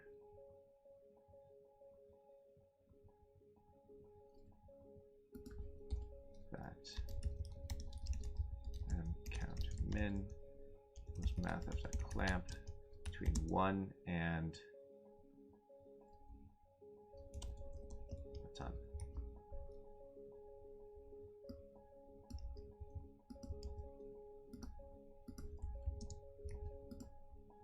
Because there has to be at least one.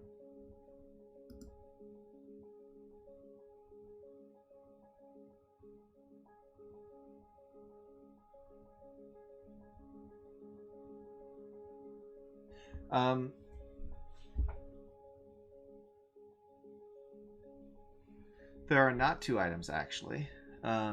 In this object, Ooh, maybe I should make a link to this object. But in this object, there's only one item, the seed of the Evertree. And so if this loot box is going to force this to spawn, it's going to end up trying to do it twice. It only has one to choose from, so it'll end up spawning 2 seeds of the Evertree.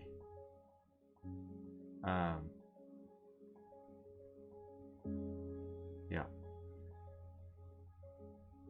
So in that case, that generally I would think that most people would probably say, oh, well, we only want 1 quest item seed for the Evertree.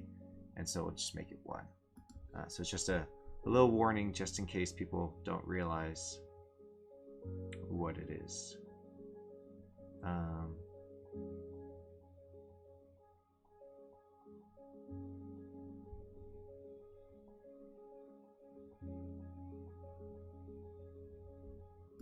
And I think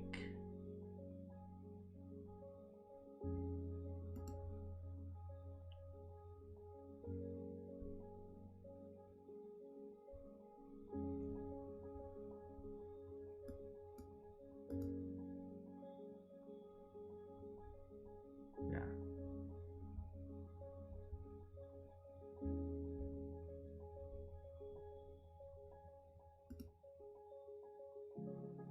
So here it wouldn't show up until there are more than 4. Because Rich House Items has 4.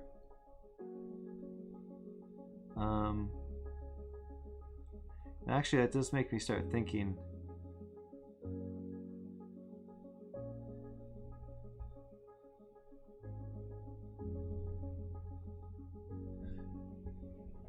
When you say forced, do you expect it to do forced some number from this list, or do you expect it to do everything from the list?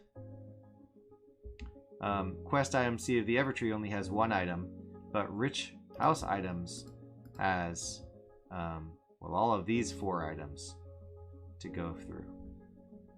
My thinking was that it would go through the process this number of times,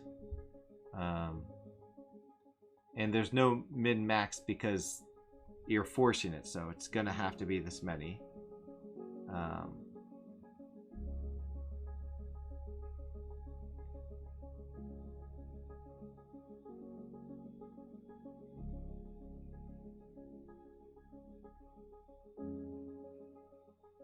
So I guess I could actually get rid of the warning by visually showing, and I suppose since it's being forced, the user would want to be able to choose specific things or randomized.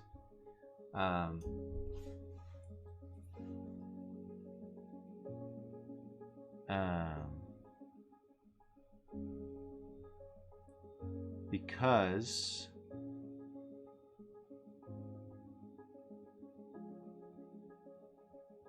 if I'm going to force a specific item, let's say it's not really a quest item, but it's just I want to force a powerful sword, I might say, okay, from Rich House Items, I want to force 1 item, and it's going to be a magical spear of fire from this list.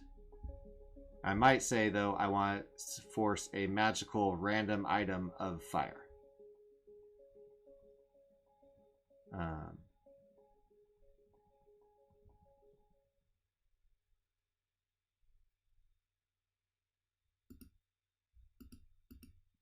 Yeah. So therefore,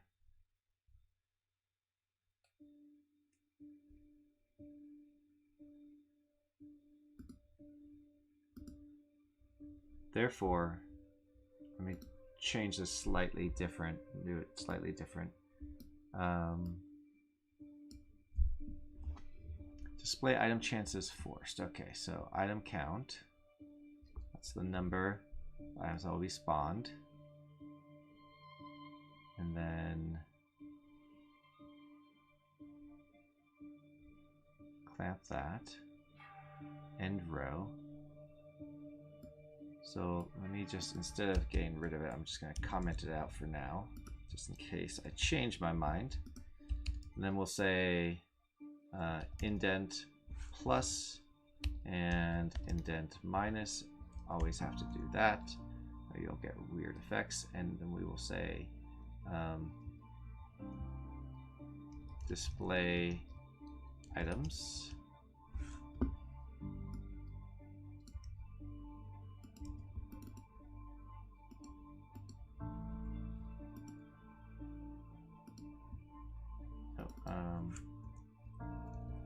Display item selections.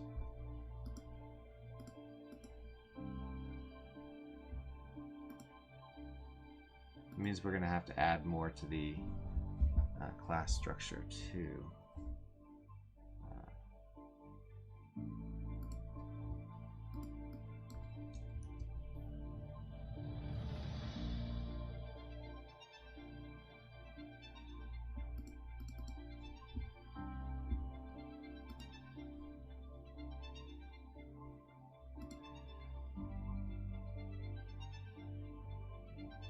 Yeah.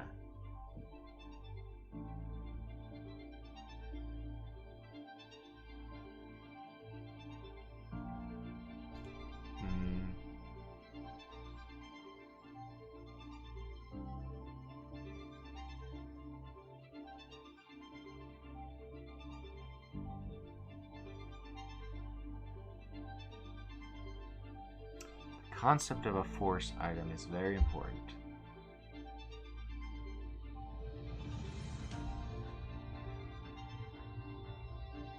Yeah. So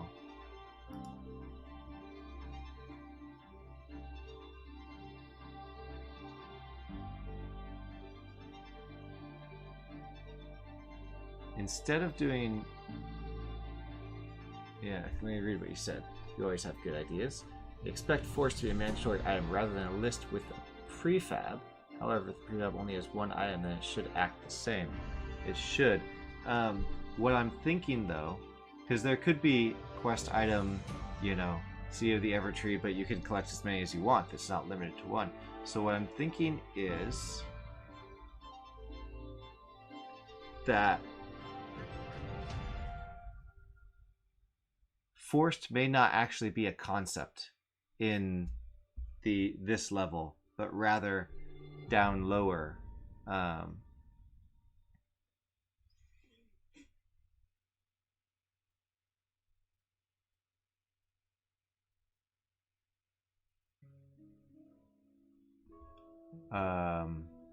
Where we say loot box item settings has loot box items, and then it will have public loot box item, items to spawn. It's going to be a list.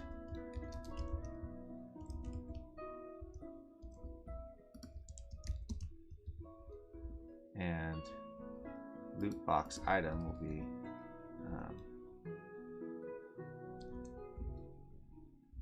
different class.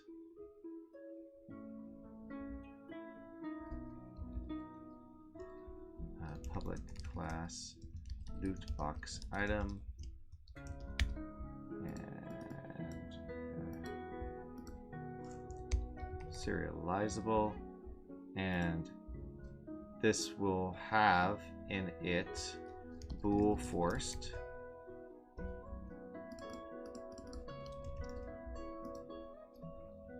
i.e.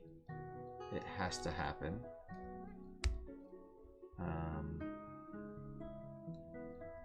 And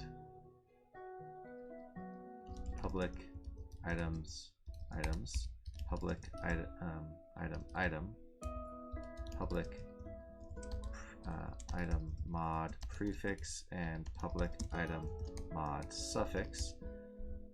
And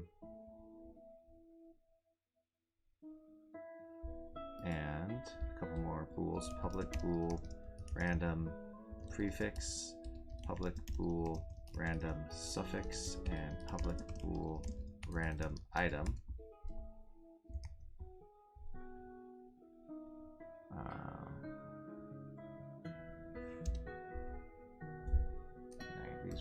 more sense up here, probably.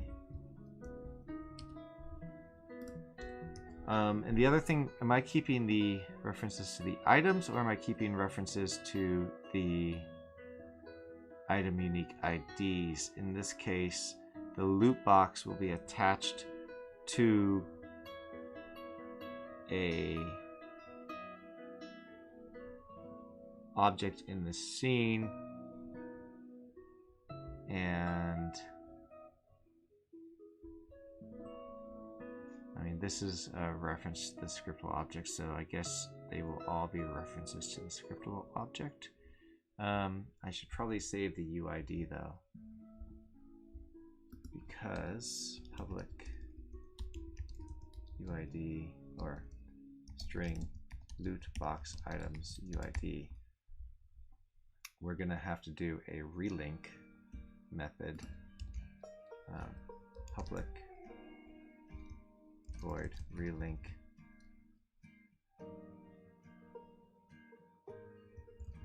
well, we might have to do a relink method.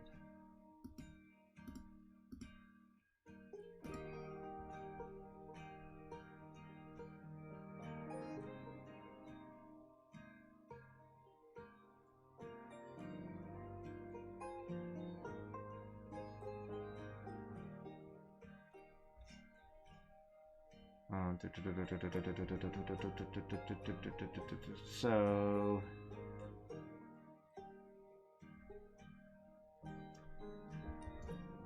yes, items to spawn, and back in our editor, I'm going to ignore the forced for now, comment that out, and we'll comment this out.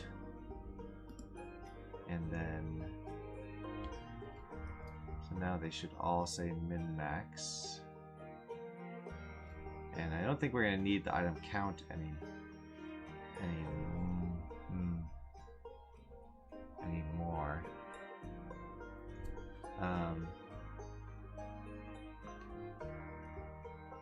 Yeah, we're probably not going to need the item count anymore, actually. But we'll leave it there for now.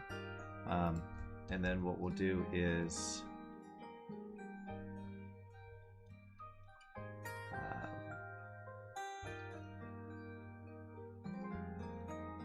for int I equals 0, I is less than item settings dot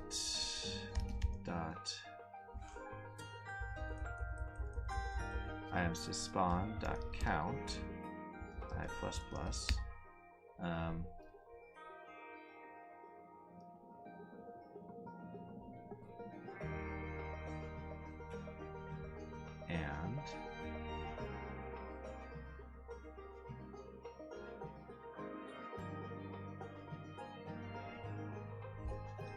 for now we'll just do label item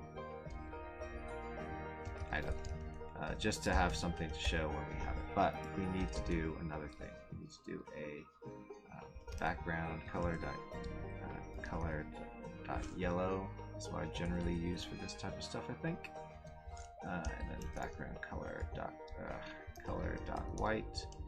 And then in the middle we have a start vertical box and end vertical box, and we have box saying label add item or item to spawn, and make that bold, so true.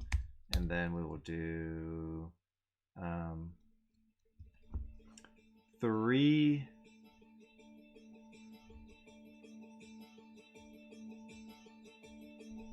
well, a few things. Okay, so if there's a prefix, we'll show the prefix list. If there's a suffix, we'll show that. But if there aren't any, then we won't. So we will start with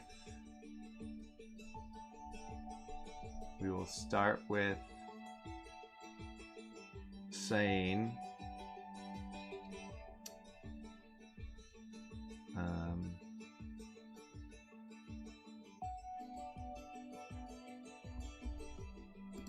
we need a private string array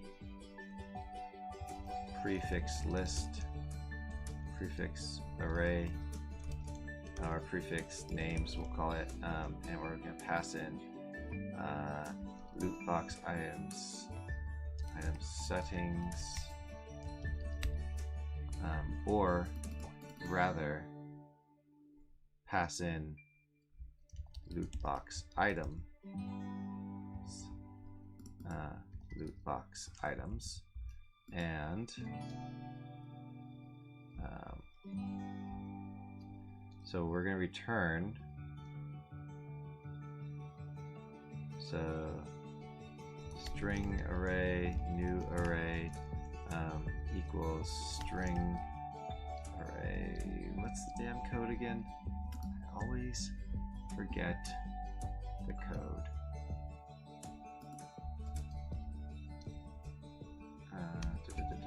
Not this one.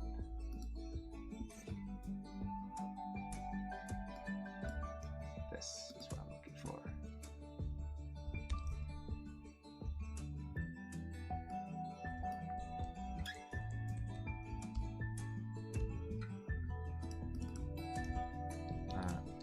All items, we'll keep that. All items equals this dot prefix count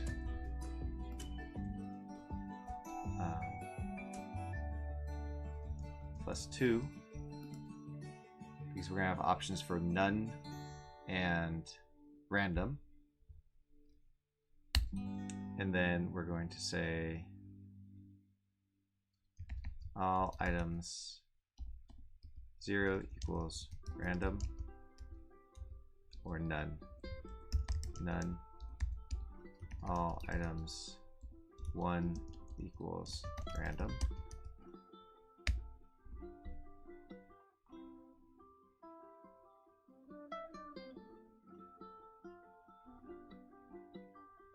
How is that not? Doing this wrong? Oh, okay. That's why. We're gonna return all items. Ooh, my shoulders are tight. I need to relax my posture.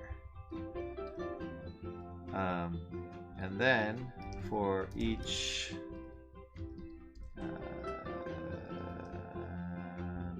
item mod. In loot box items dot pre dot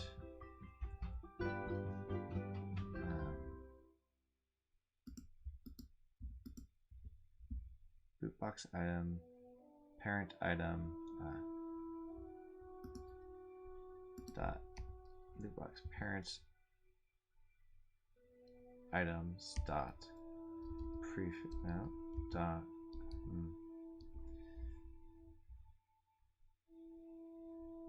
loot box items. Where's the prefix count?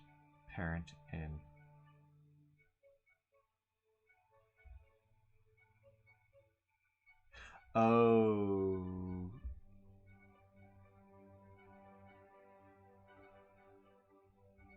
that's right. That's right. We need to choose the parent first.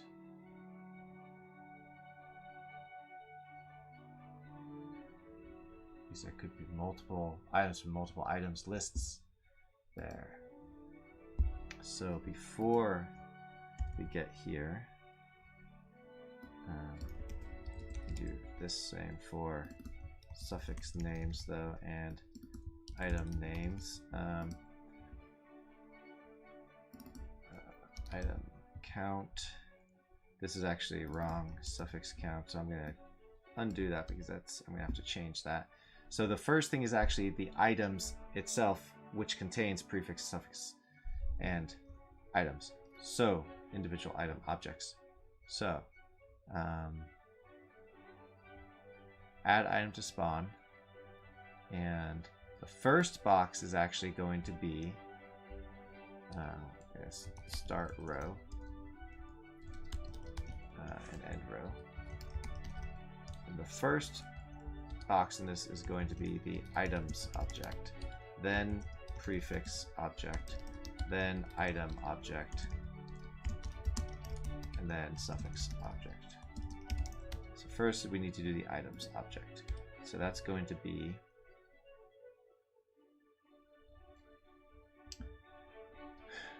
we are going to have to save these values. Hide an inspector public int items index equals -1, and we'll do this prefix index and item index and suffix index back here.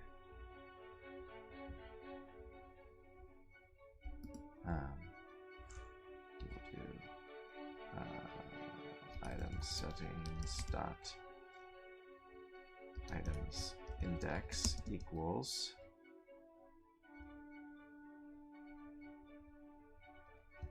pop up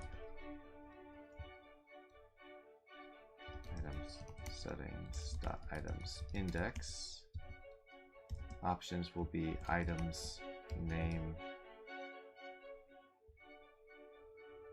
items names,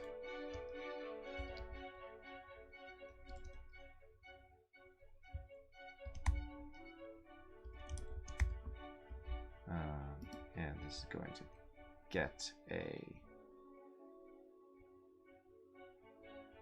loot box items.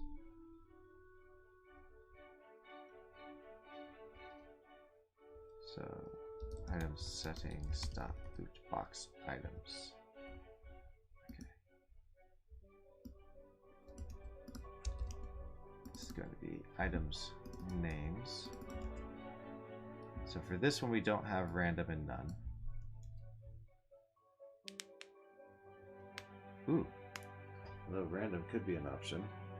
None's not an option, but random is an option. And if random is an option, then the rest are all random too. So this is going to be +1 in this case. So the first one is random, and then for each items in lootbox items dot lootbox parent items, lootbox parent items item. Or what is lootbox parent items?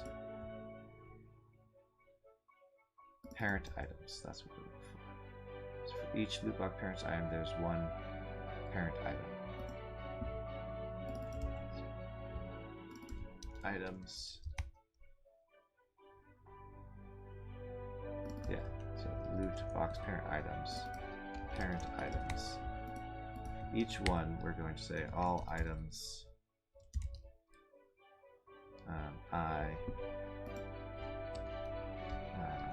equals 0, 1 I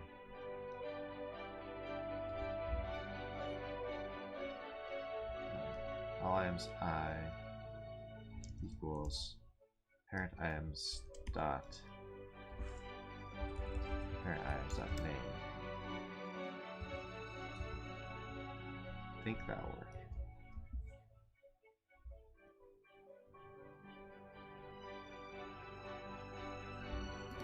And bugs.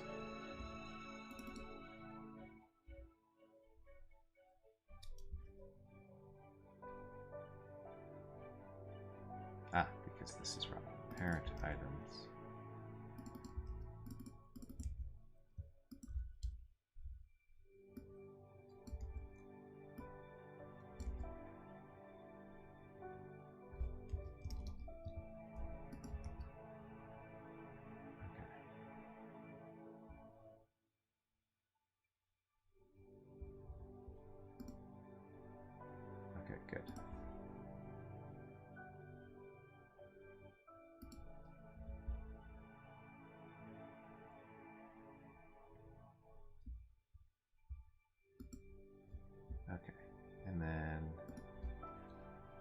this width 150.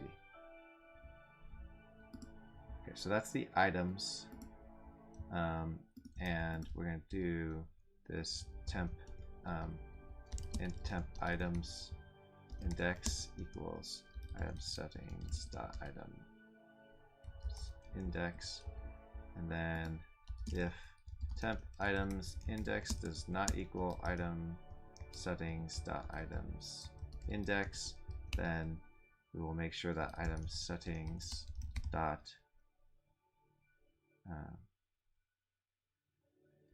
item index equals -1, and do the same for the prefix and suffix. Essentially, replacing those, and we'll actually make it 0.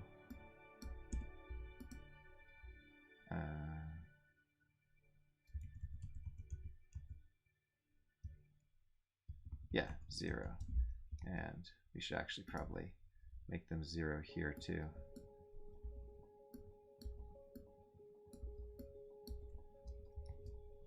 Okay.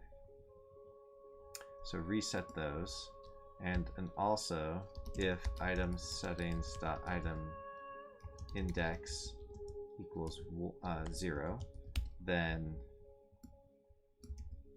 all of these will be set to random, which is going to be 1 for these.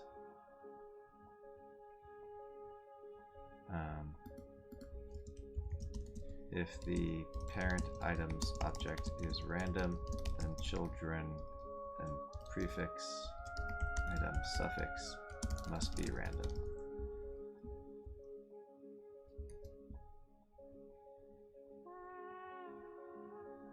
Okay. And undo script. Select parent items object.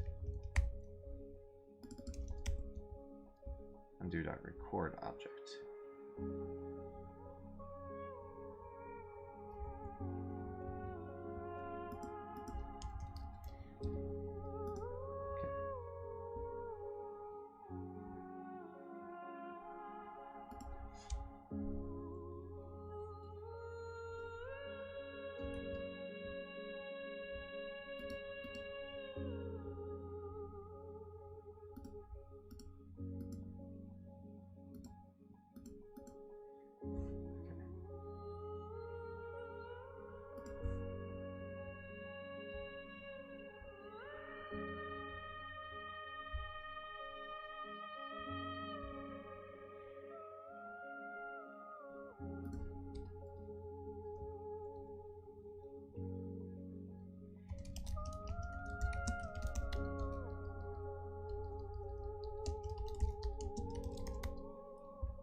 This layout. I like these labels.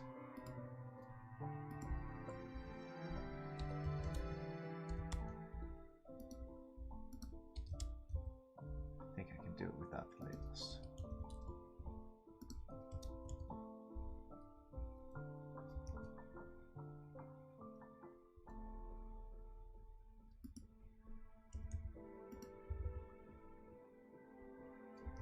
Think do without the labels. Okay, prefix object.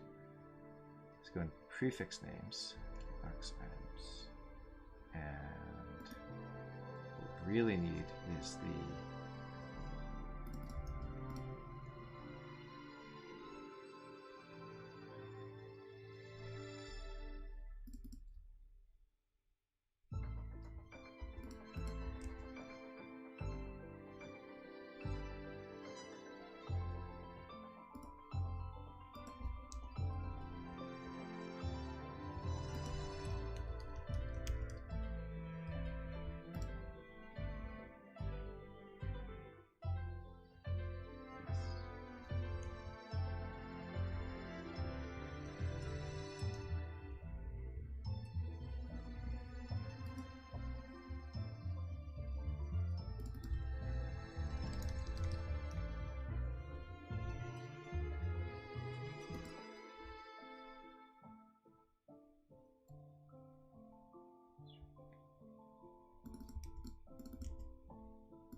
Names, suffix names. Okay, that should be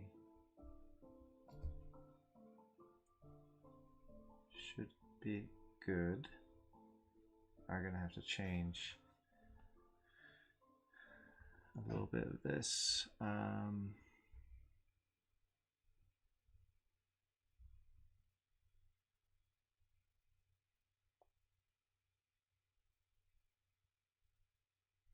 Let's see. We're going to have to make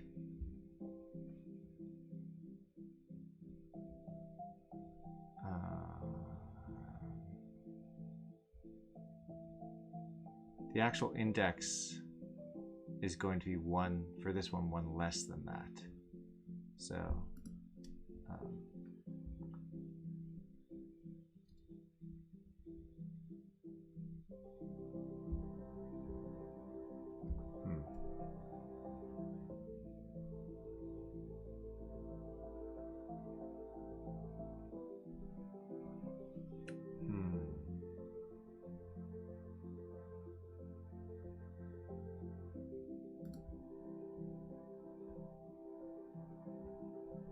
okay, we can do that here. That's fine.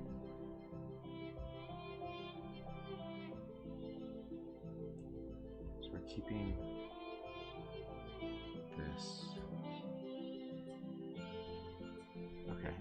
No, this is fine. This is fine. Okay, so now we just need to show the other three things.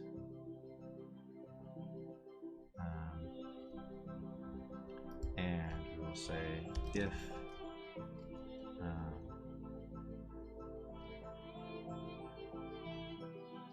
items settings dot items index is greater than or equal to 0, and we'll do the rest.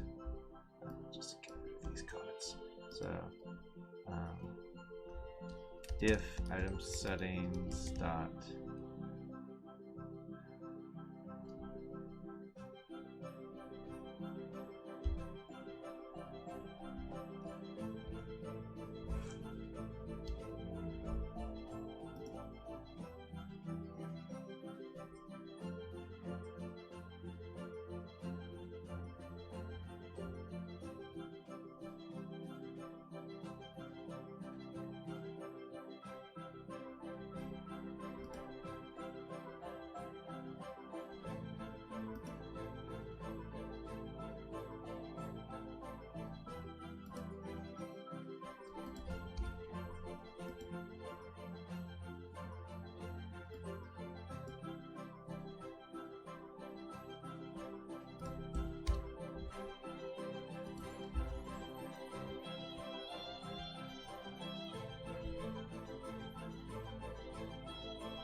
parent items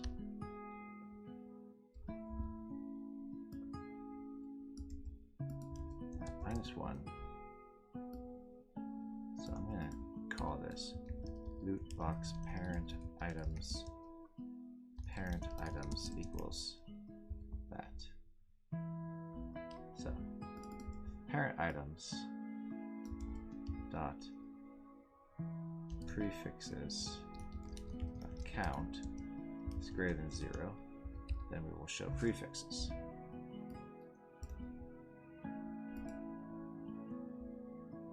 And if items count, well, we have to show items so that we actually do this. I know there's a better way of doing this with fewer of those, but go with it for now.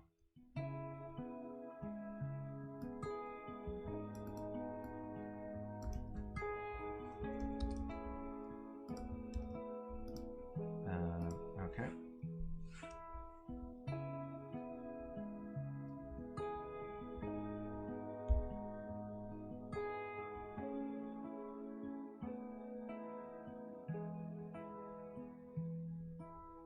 This just checks to make sure we have one selected.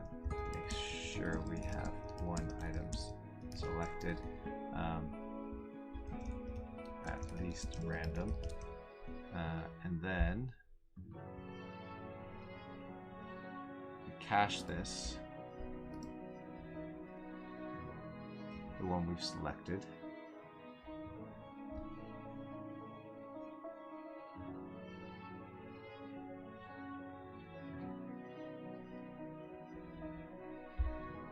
Then prefixes. If there's more than one prefix, then we'll do that. Else, we're going to do label, actually, content color, color.gray, and label no prefix.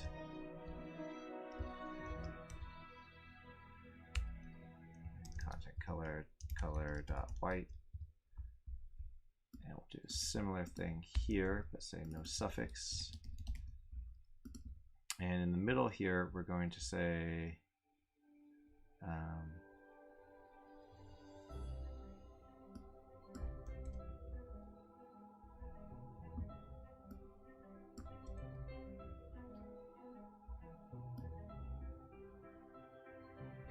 all this. Don't think I need to keep it temp, but I do need to record select item object, and we're going to say item index, pop up, item index, item names, and we need to pass into it.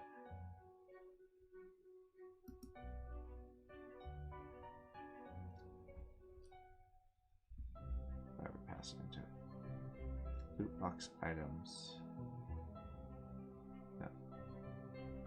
The parent. That's right. Parent items.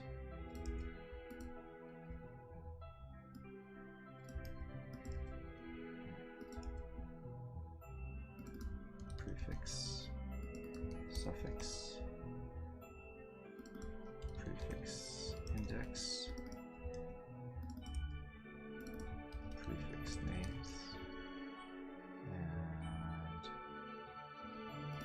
suffix index, suffix names. Okay, should that work? Let's see. Nope. What do we got here? Well, maybe. Nope. Some. Okay, alright, okay, good. Out of range.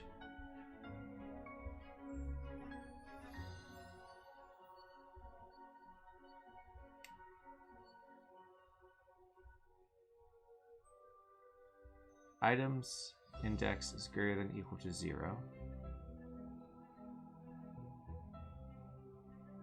Parent items equals items settings.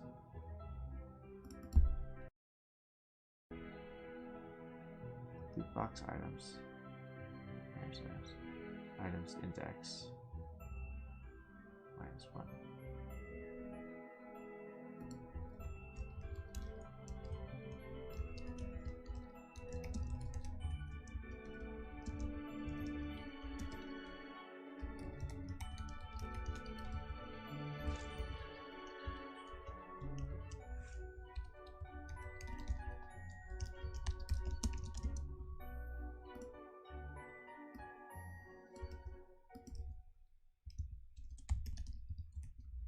See if that spits out something different.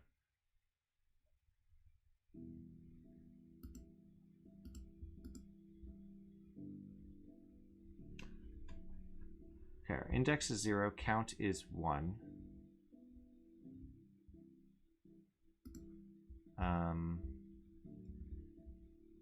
So index 0 means random. Oh, so it's actually supposed to be +1. Not -1. Is that right? No, that's not right. It's not right either.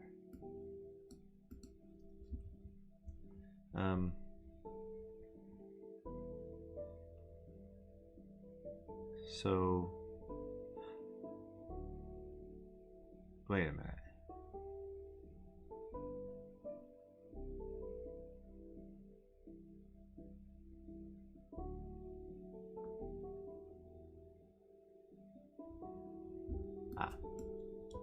Greater than equal to 1.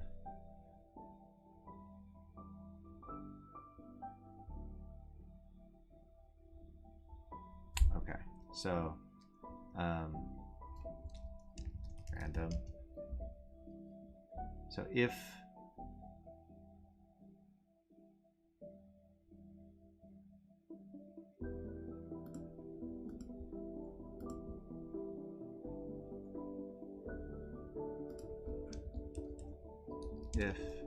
items settings items index equals 0, then we will say label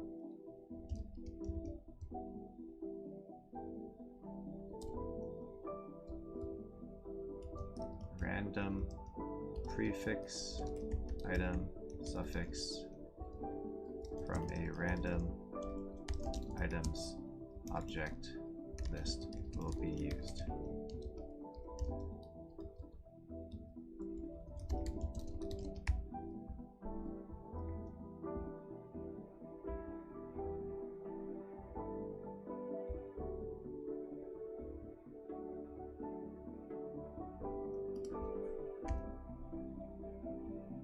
Okay. If not,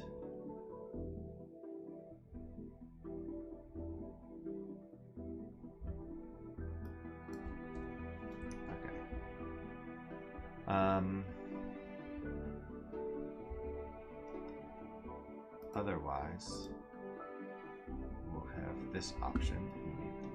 Sizes for those new prefixes. 50. Suffix 150.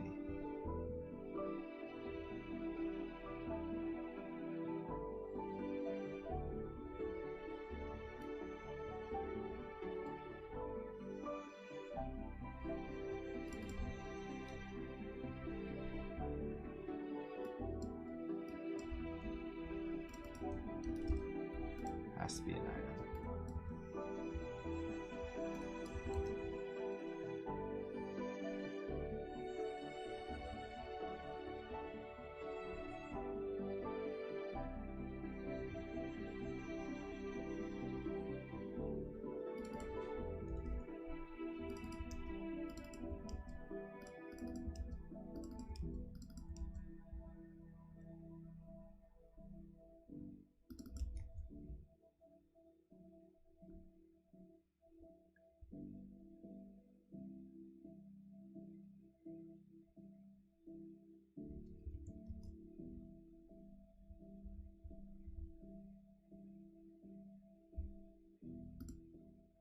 Seed of the Evertree.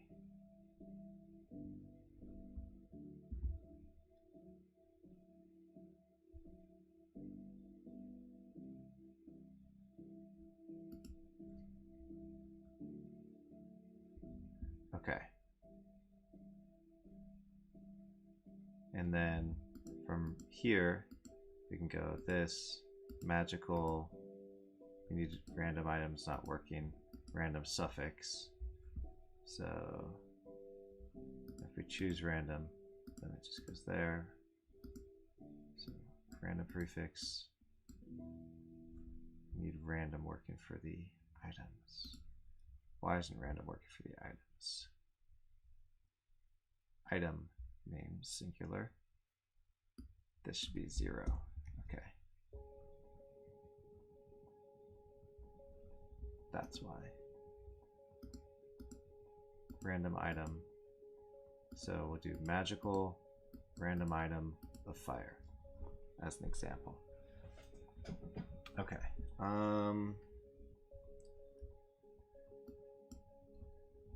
Okay, so I am going to put items on a different line. End row and start row. And then end row and if button add item at this item. Then we'll do stuff. Make this width of 300. See what that looks like.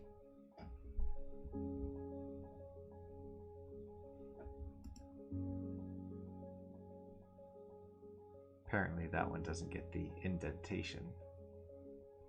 So what we could do instead is do here and make it just like 60. Just say add.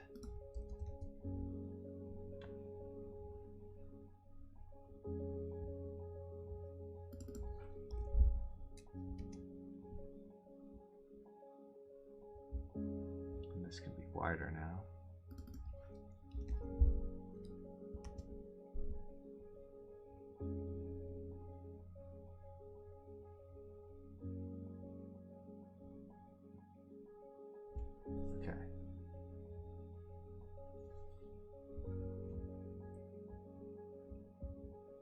And the add item,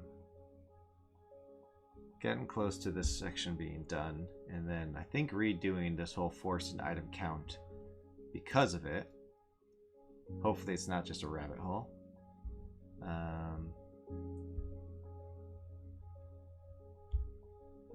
We will say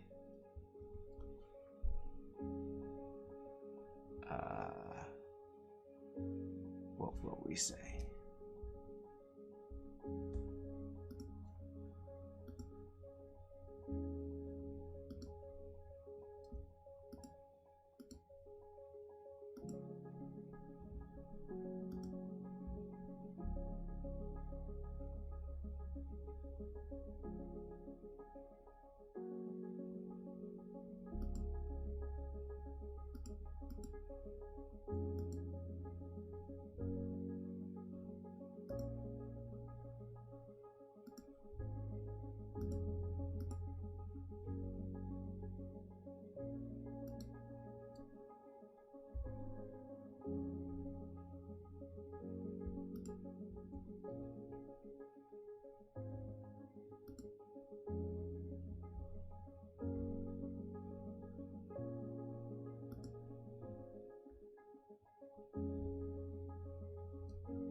Make a method here,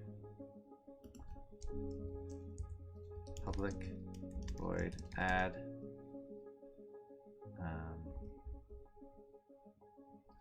item to spawn, and we will need to pass in our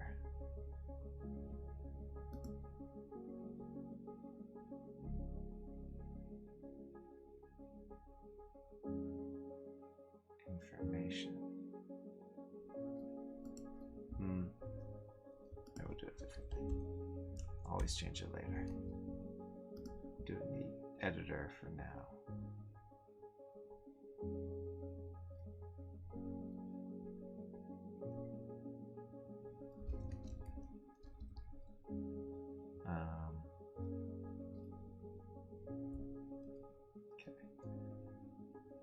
Item settings dot items to spawn dot add. So items or loot box items to loot box item to spawn. New item to spawn equals new loot box items new loot. Come on, new loot box item to spawn. So new item to spawn.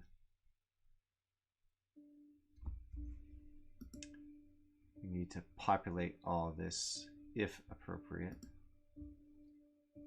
Dot items equals parent items dot no items equals loot box parent items dot. Why can't I get this? Oh, because that's in there.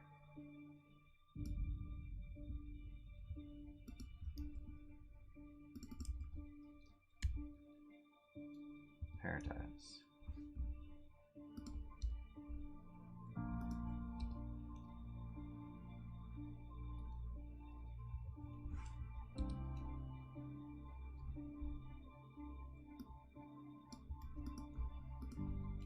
If items index equals 0, then else, then new item to spawn dot random item equals true, new item to spawn dot random prefix equals true, new item to spawn dot random suffix is true, and we need another one that we didn't put in public bool random items.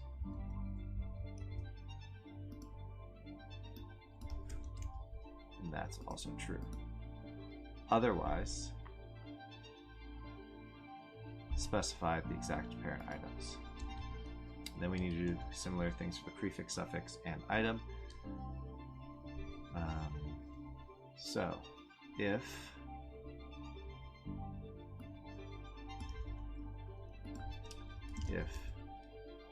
as prefix, okay, so we can say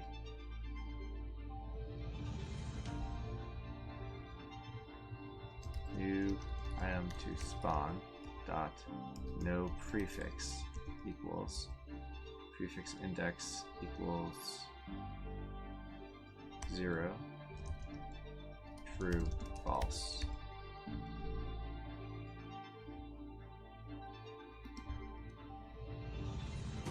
Okay. And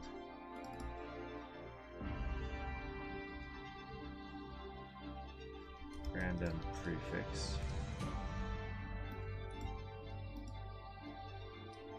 equals 1.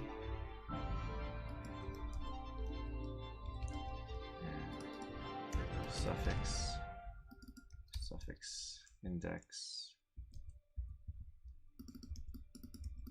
random suffix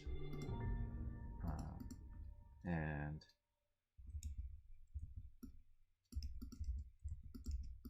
random item if item index equals 0.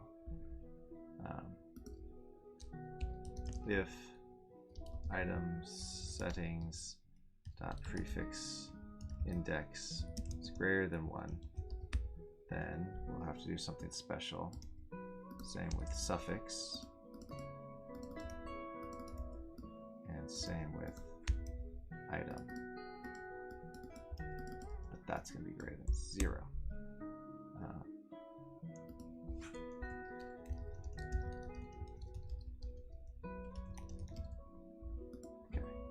Then the prefix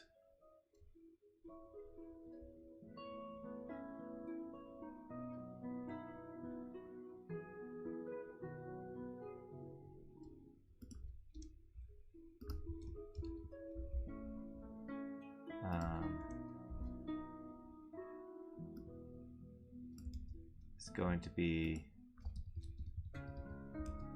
dot prefixes, the parent item prefixes item settings dot prefix index -2.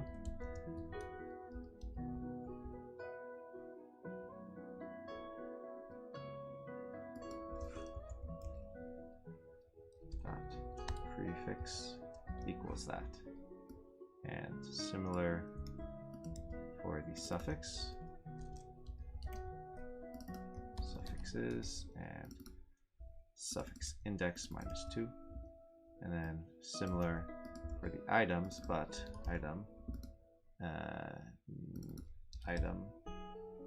dot items item index -1. That should put all the info in. I think we're ignoring forced here. Oh no. We want to know if it's forced. But we'll do that later after it's added. Might change that too, actually, now that I think about it. Okay. Let's try to add. Good. Good. We have item. That was our placeholder. Placeholder earlier. So count. I'm gonna say that we don't need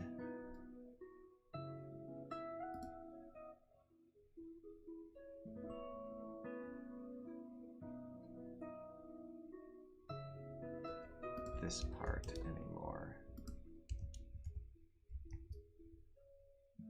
Oh, we're looking at the wrong one.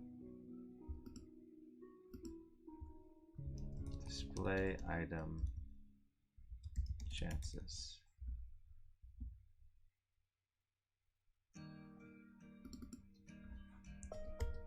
Display item selections. Nope. Cancel. Display items. Okay. And then here, I'm going to say we don't need item count. Any of that. Me too, soon. Good night, the bull. Have a good one.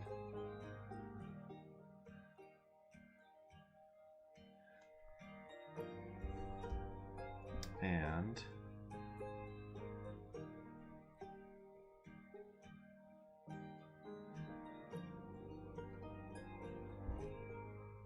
yeah, it's been very productive today. Yeah, I want to stop. It's getting late and I want to just kind of relax for a little bit, but I want to get through this part first because it's a bit of a mind bender at the moment. So hopefully soon that'll be the case.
I think I am going to call it a night here. What I'm going to do is make an error and then write myself a note.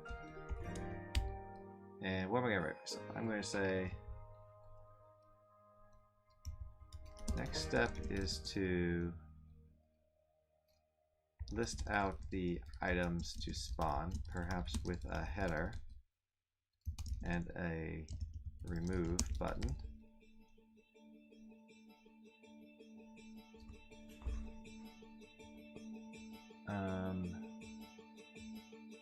Ooh, actually, I might need to change it completely. Not like this was wasted time. I don't think it was wasted time. I learned stuff and got closer, but perhaps change things. What if there is just a plus button to add a new item or add item? And then each one had its own pop-up for selections, so they can be changed on the fly without removing, etc. Still need a remove button. Then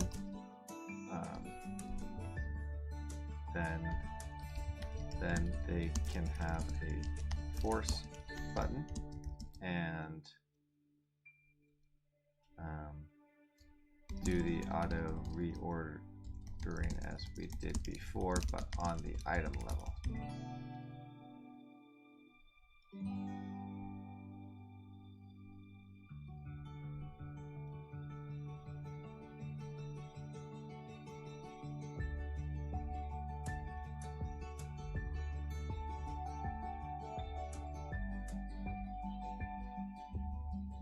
Huh.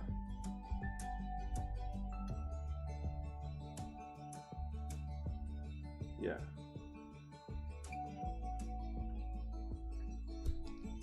Under all that, we'll add the chance and other options. Alright, so that'll be the next step. Got my error, so I'll be forced to find my note. Thank you all for joining. If you haven't, for the few of you who are still left tonight, please like and subscribe. I'm going to relax for a little bit and go to bed.